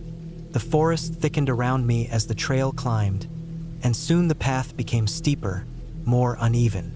I had to slow down, stepping carefully over roots and rocks. As I passed a particularly thick patch of trees, I noticed the trail ahead of me seemed to split into two. The signs were faded and hard to read, but both paths seemed to head in the same general direction. I stood there for a moment, trying to decide which route to take. Something about the one to the left made me uneasy. The trees there were denser, the shadows longer. I turned to the right instead, trusting my gut. The hike was meant to be relaxing, not stressful, so I followed the path I felt was best. The deeper I went into the woods, the quieter it got. It was the kind of quiet that felt unnatural. I couldn't explain it, but it was almost as if the normal forest sounds had just stopped. No chirping birds, no rustling of small animals, just stillness. Even the wind seemed to have calmed. I shrugged it off. Maybe it was just the time of day. As the sun dipped lower in the sky, the shadows grew longer, and I could feel the temperature drop. I pulled my jacket tighter around me and kept moving, the sound of my boots crunching on the dirt the only thing that filled the air. It wasn't long before I realized I hadn't seen any trail markers for a while. I stopped and looked around, trying to spot a sign or a marker. Nothing. I had been so focused on the trail that I hadn't noticed when it had turned from clear and obvious to faint and overgrown. My heart skipped a beat. I hadn't taken a wrong turn, had I? I pulled out my map and checked my position. It didn't take long to see that something was wrong. The path on the map didn't look quite like what I was walking on. I was off track. I could have sworn I'd been following the trail, but now the landscape around me looked unfamiliar. The trees were different. The ground seemed uneven, as though it had been disturbed. Something didn't feel right. Cold knot formed in my stomach. I glanced at my watch. It was getting late. I should have been nearing the lake by now, but instead, I had wandered off course. The sun was almost setting, casting the forest in dim light. I needed to make a decision. Should I turn back and try to retrace my steps, or keep going and hope to find the lake? I glanced down the path I had been walking, then back at the map. I could turn back, but it felt like a waste of time. Besides, the lake wasn't far anymore, or at least that's what I told myself. I took a deep breath and kept moving forward. The woods around me grew darker by the minute. I walked in silence, the only sounds the occasional crunch of leaves beneath my boots. Then, in the distance, I thought I saw something, movement maybe? I stopped dead in my tracks, trying to focus. A shadow darted between the trees. I wasn't sure what I saw, but my instincts screamed that something was off. I didn't want to be paranoid, but the unease was growing inside me, like an itch I couldn't scratch. I kept walking, but faster now, the feeling of being watched crawling up my spine. My heart rate quickened. It was probably just an animal, I told myself, but I couldn't shake the feeling that something wasn't right. The trail began to slope downward, and I followed it, hoping it would lead me to a clearing or some sign of the lake. The sky was now a dark purple, and the air felt colder still. I hadn't seen another soul for hours. The thought crossed my mind again. What if I wasn't supposed to be here? What if I'd taken a wrong turn, one that led me to a part of the forest that wasn't meant for hikers? I tried to push that thought aside and focus on the trail. But when I looked ahead, the darkness seemed to stretch, and the trees crowded closer. I thought I saw a light in the distance. I squinted, trying to make it out. It looked like it might be the last rays of the sun reflecting off the lake, but it was hard to tell. Could have been anything. I started walking faster, urgency creeping into my steps. As I got closer, the light didn't get any brighter. In fact, it seemed to flicker like a fire, but there was no campfire out here. The thought sent a chill through my body. I approached the light cautiously, making my way through the thick underbrush. It was closer now, and I could see that it wasn't a fire, but a strange glow coming from the ground. As I got closer, I realized that it was some sort of reflection, the water's surface gleaming with an unnatural shine. I couldn't see the lake itself, only this strange glimmer, like something was hidden just beneath the surface. My heart was racing now. Something didn't feel right about this whole situation. I knelt down and reached for the water, but as my fingers brushed the surface, I heard something. A soft, echoing noise, like something shifting beneath the ground. I froze. The noise came again, louder this time. Something was moving. The ground seemed to tremble underfoot. Without thinking, I jumped back, my mind screaming at me to run. Whatever it was coming closer. I didn't look back. I bolted, my feet pounding the earth as I ran down the trail, heart thundering in my chest. The trees blurred past me, but I didn't stop, didn't even dare to glance over my shoulder. The sound of footsteps, heavy, deliberate, sounded behind me, getting closer with each passing second. The trail was fading into darkness now, and I could feel the weight of the forest pressing down on me, trapping me in its grip. I ran until my lungs burned, until my legs ached from the effort. And then, finally, after what seemed like an eternity, I broke into a clearing. My chest heaved, and I collapsed to the ground, gasping for air. The sound of footsteps stopped. The silence returned, but this time, it felt different, relieved, peaceful even. I sat there for a while, letting my heart slow, trying to calm my racing thoughts. I didn't know what had happened back there, what that noise had been, or why the forest had felt so alive in a way that made me terrified. But I knew one thing: I wasn't going to find out. I wasn't going any further. The moon rose high above the clearing, casting its pale light over the land. I checked my watch. It was past midnight. I had to get back to the trailhead. I wasn't going to camp here, not tonight. I got up, dusted myself off, and walked back the way I came, keeping to the familiar trail. The unease in my chest slowly faded as I followed the path back to where I started, to the safety of the parking lot, to the world I knew. When I reached the trailhead, I realized just how long it had been since I'd seen another person. But that was okay. I was alone, but I was safe. I didn't know what had happened back there, but I wasn't about to stay around to find out.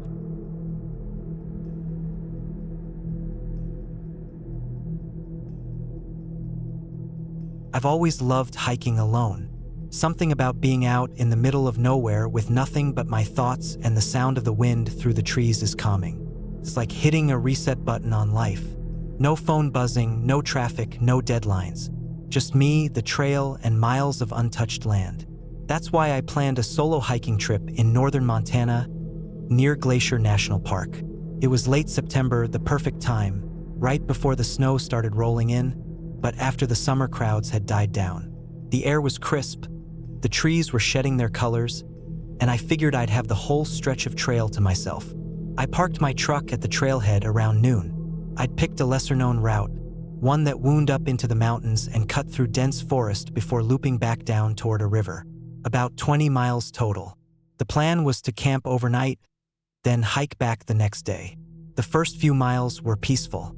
I moved at a steady pace, stepping over roots and rocks, feeling the weight of my pack settle comfortably on my shoulders. The deeper I got into the trail, the quieter everything became. The only sounds were my boots crunching against dirt, the occasional rustling of an animal in the underbrush, and the distant calls of birds. After about 4 hours of hiking, I reached a clearing where I decided to set up camp. It was a small open space with a good view of the valley below. I dropped my pack, stretched out my legs, and started gathering firewood.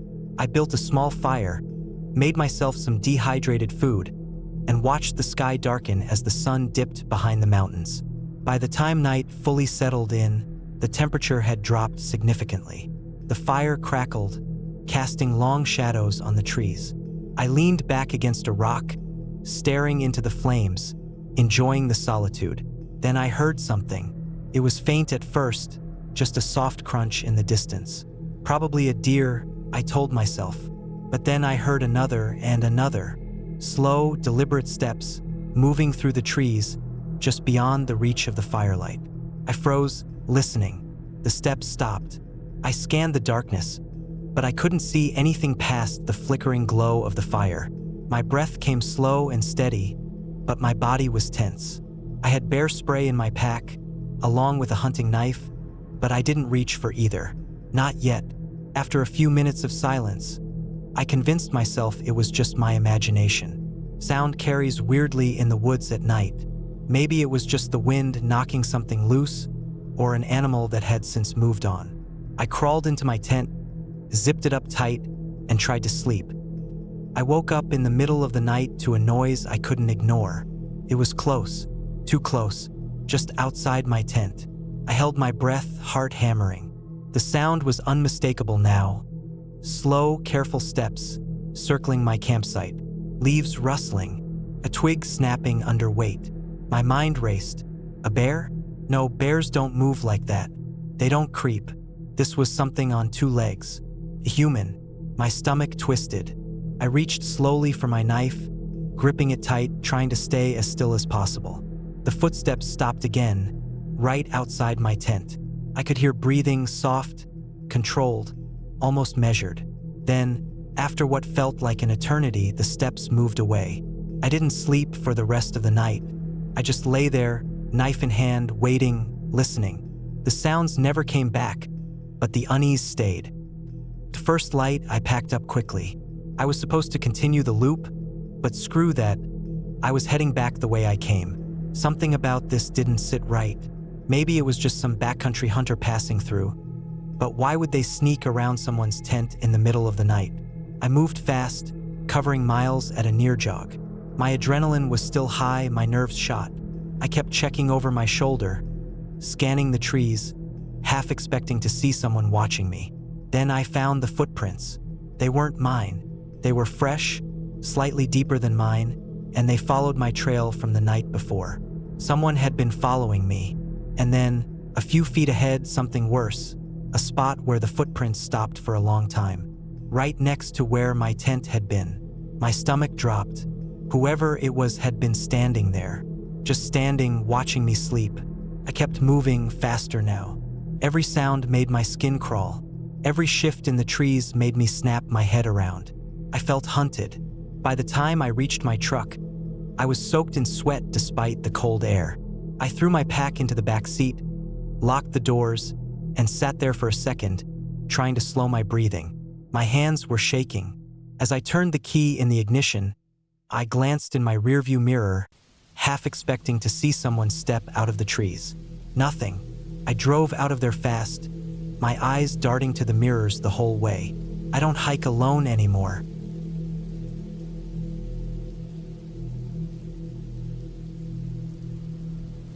I woke up before sunrise, my backpack already packed from the night before. The plan was simple: drive out to the mountains, hike the Ridgeway Trail alone, and make it back before dark. I had done longer hikes, and this one wasn't supposed to be difficult.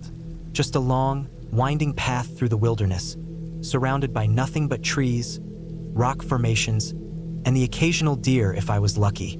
The forecast was clear, and I was looking forward to some peace and quiet away from the city. The drive out was uneventful. Just me, an old thermos of coffee, and the soft hum of my truck's engine. The parking lot at the trailhead was empty when I arrived, which didn't surprise me. It was a weekday, and this wasn't one of the more popular trails. I locked up my truck, double-checked my gear, and set off. The first few miles were perfect. The morning air was crisp, the path well-marked, and the trees swayed gently in the breeze. It was peaceful, exactly what I needed. The trail gradually climbed uphill, but it wasn't anything I couldn't handle. I kept a steady pace, occasionally stopping to sip water and check my map. Somewhere around mile 4, things started to change. The forest felt different, quieter, heavier. The birds, which had been chirping constantly, had gone silent. The wind had died down, leaving the air strangely still. I told myself it was nothing, just my imagination. But a weird feeling crept into my stomach anyway. I shook it off and kept walking. Then, I saw something strange. A boot print in the dirt, large and deep, fresher than any other tracks on the trail. I hadn't passed anyone, and there were no signs of another hiker ahead of me. I stopped, looking around. The trees were thick, their trunks stretching high, their leaves rustling softly above me. Nothing moved. No sound, no sign of life. I moved on, picking up my pace. Maybe someone had started earlier and taken a break off the trail. Maybe they had turned back. It didn't matter. I had miles to go before the turnaround point, and I wasn't about to let my nerves get the best of me. About an hour later, I came across something even stranger. A torn piece of fabric, caught on a low-hanging branch. It looked like part of a jacket, dark blue, maybe black. It was shredded, like it had been caught and yanked violently. My stomach twisted. I wasn't sure why, but the sight of it unsettled me more than the boot print. I looked around again. Still nothing. I considered turning back, but I had come this far, and there was no real reason to be afraid. It was probably just a lost piece of clothing from another hiker. Accidents happen. Things get caught on branches. I took a deep breath and pressed on. A few miles later, I reached the highest point of the trail. The view was stunning, the valley stretching out below me in shades of green and brown. I took a few pictures, had a quick snack, and checked my watch. If I kept a steady pace, I would be back at my truck well before dark. I started my descent. That's when I heard it. A rustling in the trees, too loud to be the wind, too deliberate. My body tensed. I turned my head, scanning the tree line. Nothing. The forest stood still. But that feeling was back, the one that made the air feel thick and heavy. I started walking again, faster this time. My boots crunched against the dirt and rocks, my breath steady but controlled. I didn't want to run, not yet. Running meant panic, and panic meant mistakes. The sound followed me. Footsteps. At first, I thought it was my own echo. But no, these were out of sync with mine. A step when I stepped. Pause when I paused. I spun around. Nothing. I forced myself to breathe slowly. My hand gripped the strap of my backpack as I kept moving, my mind racing. Maybe it was an animal. A deer. A bear. Something harmless. But deep down, I knew that wasn't right. Then, up ahead, something was on the trail. A backpack, sitting in the middle of the path. It looked old, weathered. Dirt covered its fabric, and one of the straps was torn clean off. I slowed down, my pulse hammering in my ears. There was no reason for a backpack to be here, abandoned like this. My gut told me to turn around, to get out of there as fast as I could. Then I saw the footprints around it. Deep, erratic, like someone had been running, like they had been dragged. The dirt was disturbed in long streaks, leading off the path and into the trees. My mouth went dry. I didn't think. I just moved, fast as I could without breaking into a full sprint. My only thought was getting back to the truck. The sky had started to darken, clouds rolling in that hadn't been in the forecast. The air felt electric, charged like before a storm. My breathing was ragged, but I didn't stop. I didn't look back. The footsteps followed me the whole way. By the time I saw the parking lot through the trees, I was shaking. My truck was still there, sitting just as I had left it. I practically ripped the door open, throwing myself inside and locking the doors. My hands fumbled with the keys before I finally got the engine roaring to life. I didn't wait. I peeled out of there, my tires kicking up dust and gravel as I sped down the winding road, not daring to look in the rearview mirror. I didn't stop until I hit the highway. Even then, my hands were gripping the wheel so tightly they ached.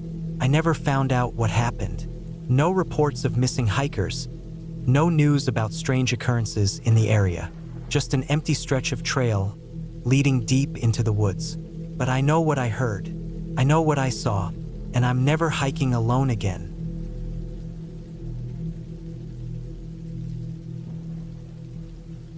I'd always been drawn to the woods. There was something calming about being deep in the forest, away from the noise and distractions of the modern world. The chirping of birds, the rustling of leaves in the wind, the way sunlight filtered through the branches. Everything felt pure, untouched, and real. It was a feeling I craved, and living in the Pacific Northwest only made it easier.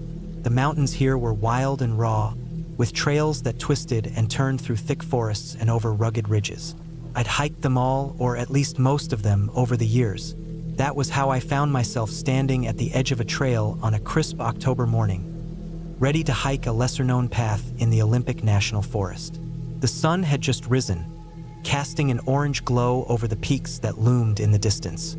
The trail was marked on a map I'd picked up at the ranger station the day before, and I was excited to see what this hidden route had to offer.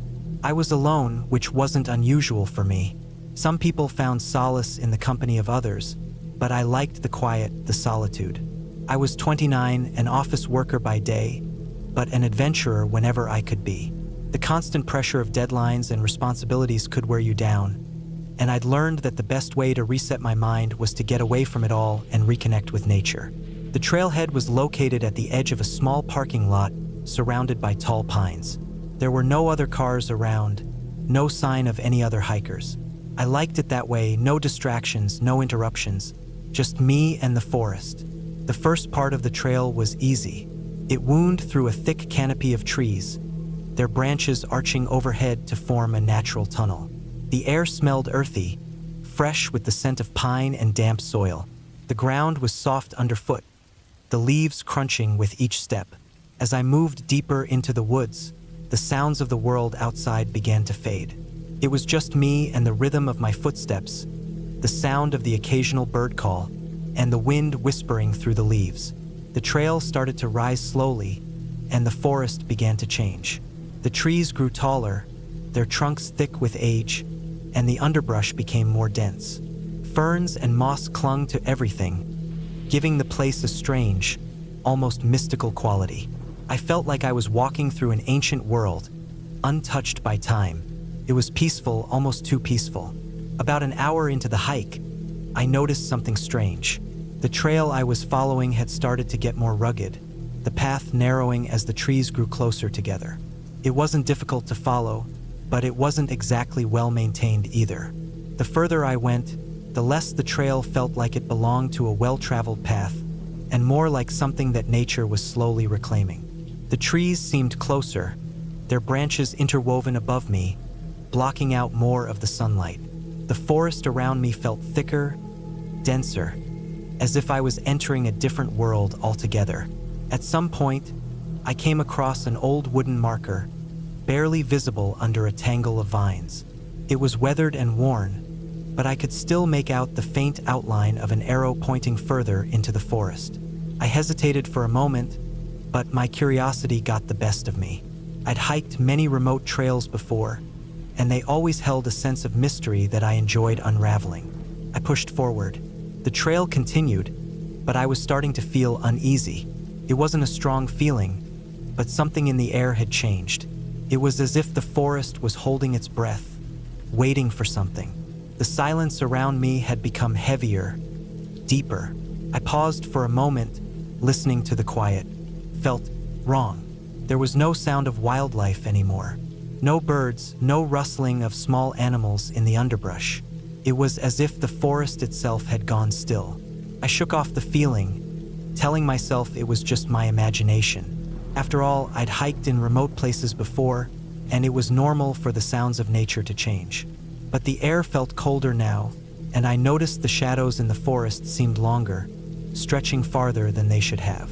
It was as if the day was slowly turning into evening, even though it was still early in the morning. That's when I heard it, a snap of a twig, not far ahead, just beyond the bend in the trail. I froze. My first instinct was to call out, but I didn't know why. I guess I didn't want to break the silence, or maybe I was afraid that whoever or whatever was there might hear me. I stood perfectly still, listening. Nothing. I waited a few more minutes, the silence stretching out like a thick blanket. I took a deep breath and continued, my pace a little quicker now, but still cautious. The snap of the twig had unnerved me, and I was starting to feel the weight of being so alone in such a vast, silent forest. The trail started to descend now, and the trees began to thin out a little, opening up to a small clearing. The sunlight broke through the canopy, illuminating the ground in patches. I sighed in relief, feeling the tension lift. Maybe it was just an animal, maybe a deer or a squirrel, nothing to worry about. I moved into the clearing, and that's when I saw it. At the far end of the clearing was an old, abandoned cabin. It was small, weathered, with its roof sagging under the weight of years of neglect. The wooden walls were covered in moss and vines, and the windows were dark, shattered in places. It looked like it hadn't been touched in decades. I stopped dead in my tracks. The feeling of unease returned, stronger now. My skin prickled, and a shiver ran down my spine. The cabin seemed so out of place in this part of the forest. There were no other structures nearby, and I couldn't understand why anyone would build something like that so far out in the wilderness. The door was slightly ajar, creaking in the breeze. I considered turning around, but something kept me rooted to the spot. I wasn't scared, at least not exactly. It was more of a deep, nagging sense of something being wrong, something I couldn't put my finger on. The cabin, it seemed to call to me as though it was waiting. I slowly approached, each step feeling heavier than the last. The door creaked open as I pushed it gently with my hand, the wooden frame groaning in protest. Inside, it was dark, and the air smelled musty, like old wood and damp earth. There was no furniture, just dust and cobwebs covering every surface. The floorboards creaked under my weight, but other than that, it was eerily silent. I took a few more steps in, and then I saw something that made my blood run cold. On the far wall, barely visible in the dim light, was a series of strange markings. They were carved into the wood, deep gouges that ran in jagged lines, almost as if someone had scratched at the wood in a frenzy. They weren't words, but they looked like symbols I didn't recognize. I didn't want to stay inside any longer. I backed out of the cabin quickly, my heart pounding now. I turned around to leave the clearing, but then something caught my eye. Just beyond the trees at the edge of the clearing, I saw movement. Something dark, something large. My breath caught in my throat, and I froze. It was a figure, tall, hunched, its features hidden by the shadows of the trees. It was standing still, watching me. I didn't wait to see more. Panic surged through me, and I turned and ran, not caring about the trail, just needing to get away. My feet pounded against the earth, my lungs burning as I pushed myself harder. The forest blurred around me, but I didn't stop until I finally reached the trailhead, breathless and trembling. When I made it back to the parking lot, the first thing I did was check the time. It had been hours, but it didn't make sense. I hadn't spent that much time wandering, had I? The parking lot was still empty, silent. The only sound was the wind whispering through the trees. I didn't know what I had seen in the woods or what had been watching me, but I knew one thing for sure. I was never going back.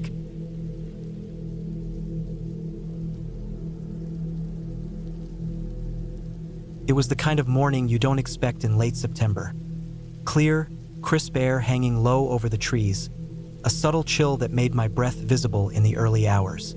I had planned this hike for weeks. The trail wasn't particularly famous, just an old, weather-beaten path through the Redbrook Woods, a place not many visited, but one I thought would be perfect for a bit of solitude. Being out of the way, though, meant I wouldn't see anyone for miles, which was part of the appeal. Just me, the wilderness, and my thoughts. I started the hike at sunrise. My pack, loaded with water, snacks, and a first aid kit, felt oddly heavy on my back. 32, I wasn't new to hiking. I had done a fair share of climbs, both short and long, but something about this trail felt different from the start. There wasn't any ominous sign, nothing specific to point to, but something in my gut told me that today would be harder than usual. The air smelled like wet earth, and the dense canopy above created a quilt of shadows, the sun struggling to pierce through the thick leaves. Every step I took on the trail echoed in the silence. Not a single bird was singing, no rustling of animals in the underbrush. That was the first thing that felt wrong. Usually, even in remote forests, there are sounds.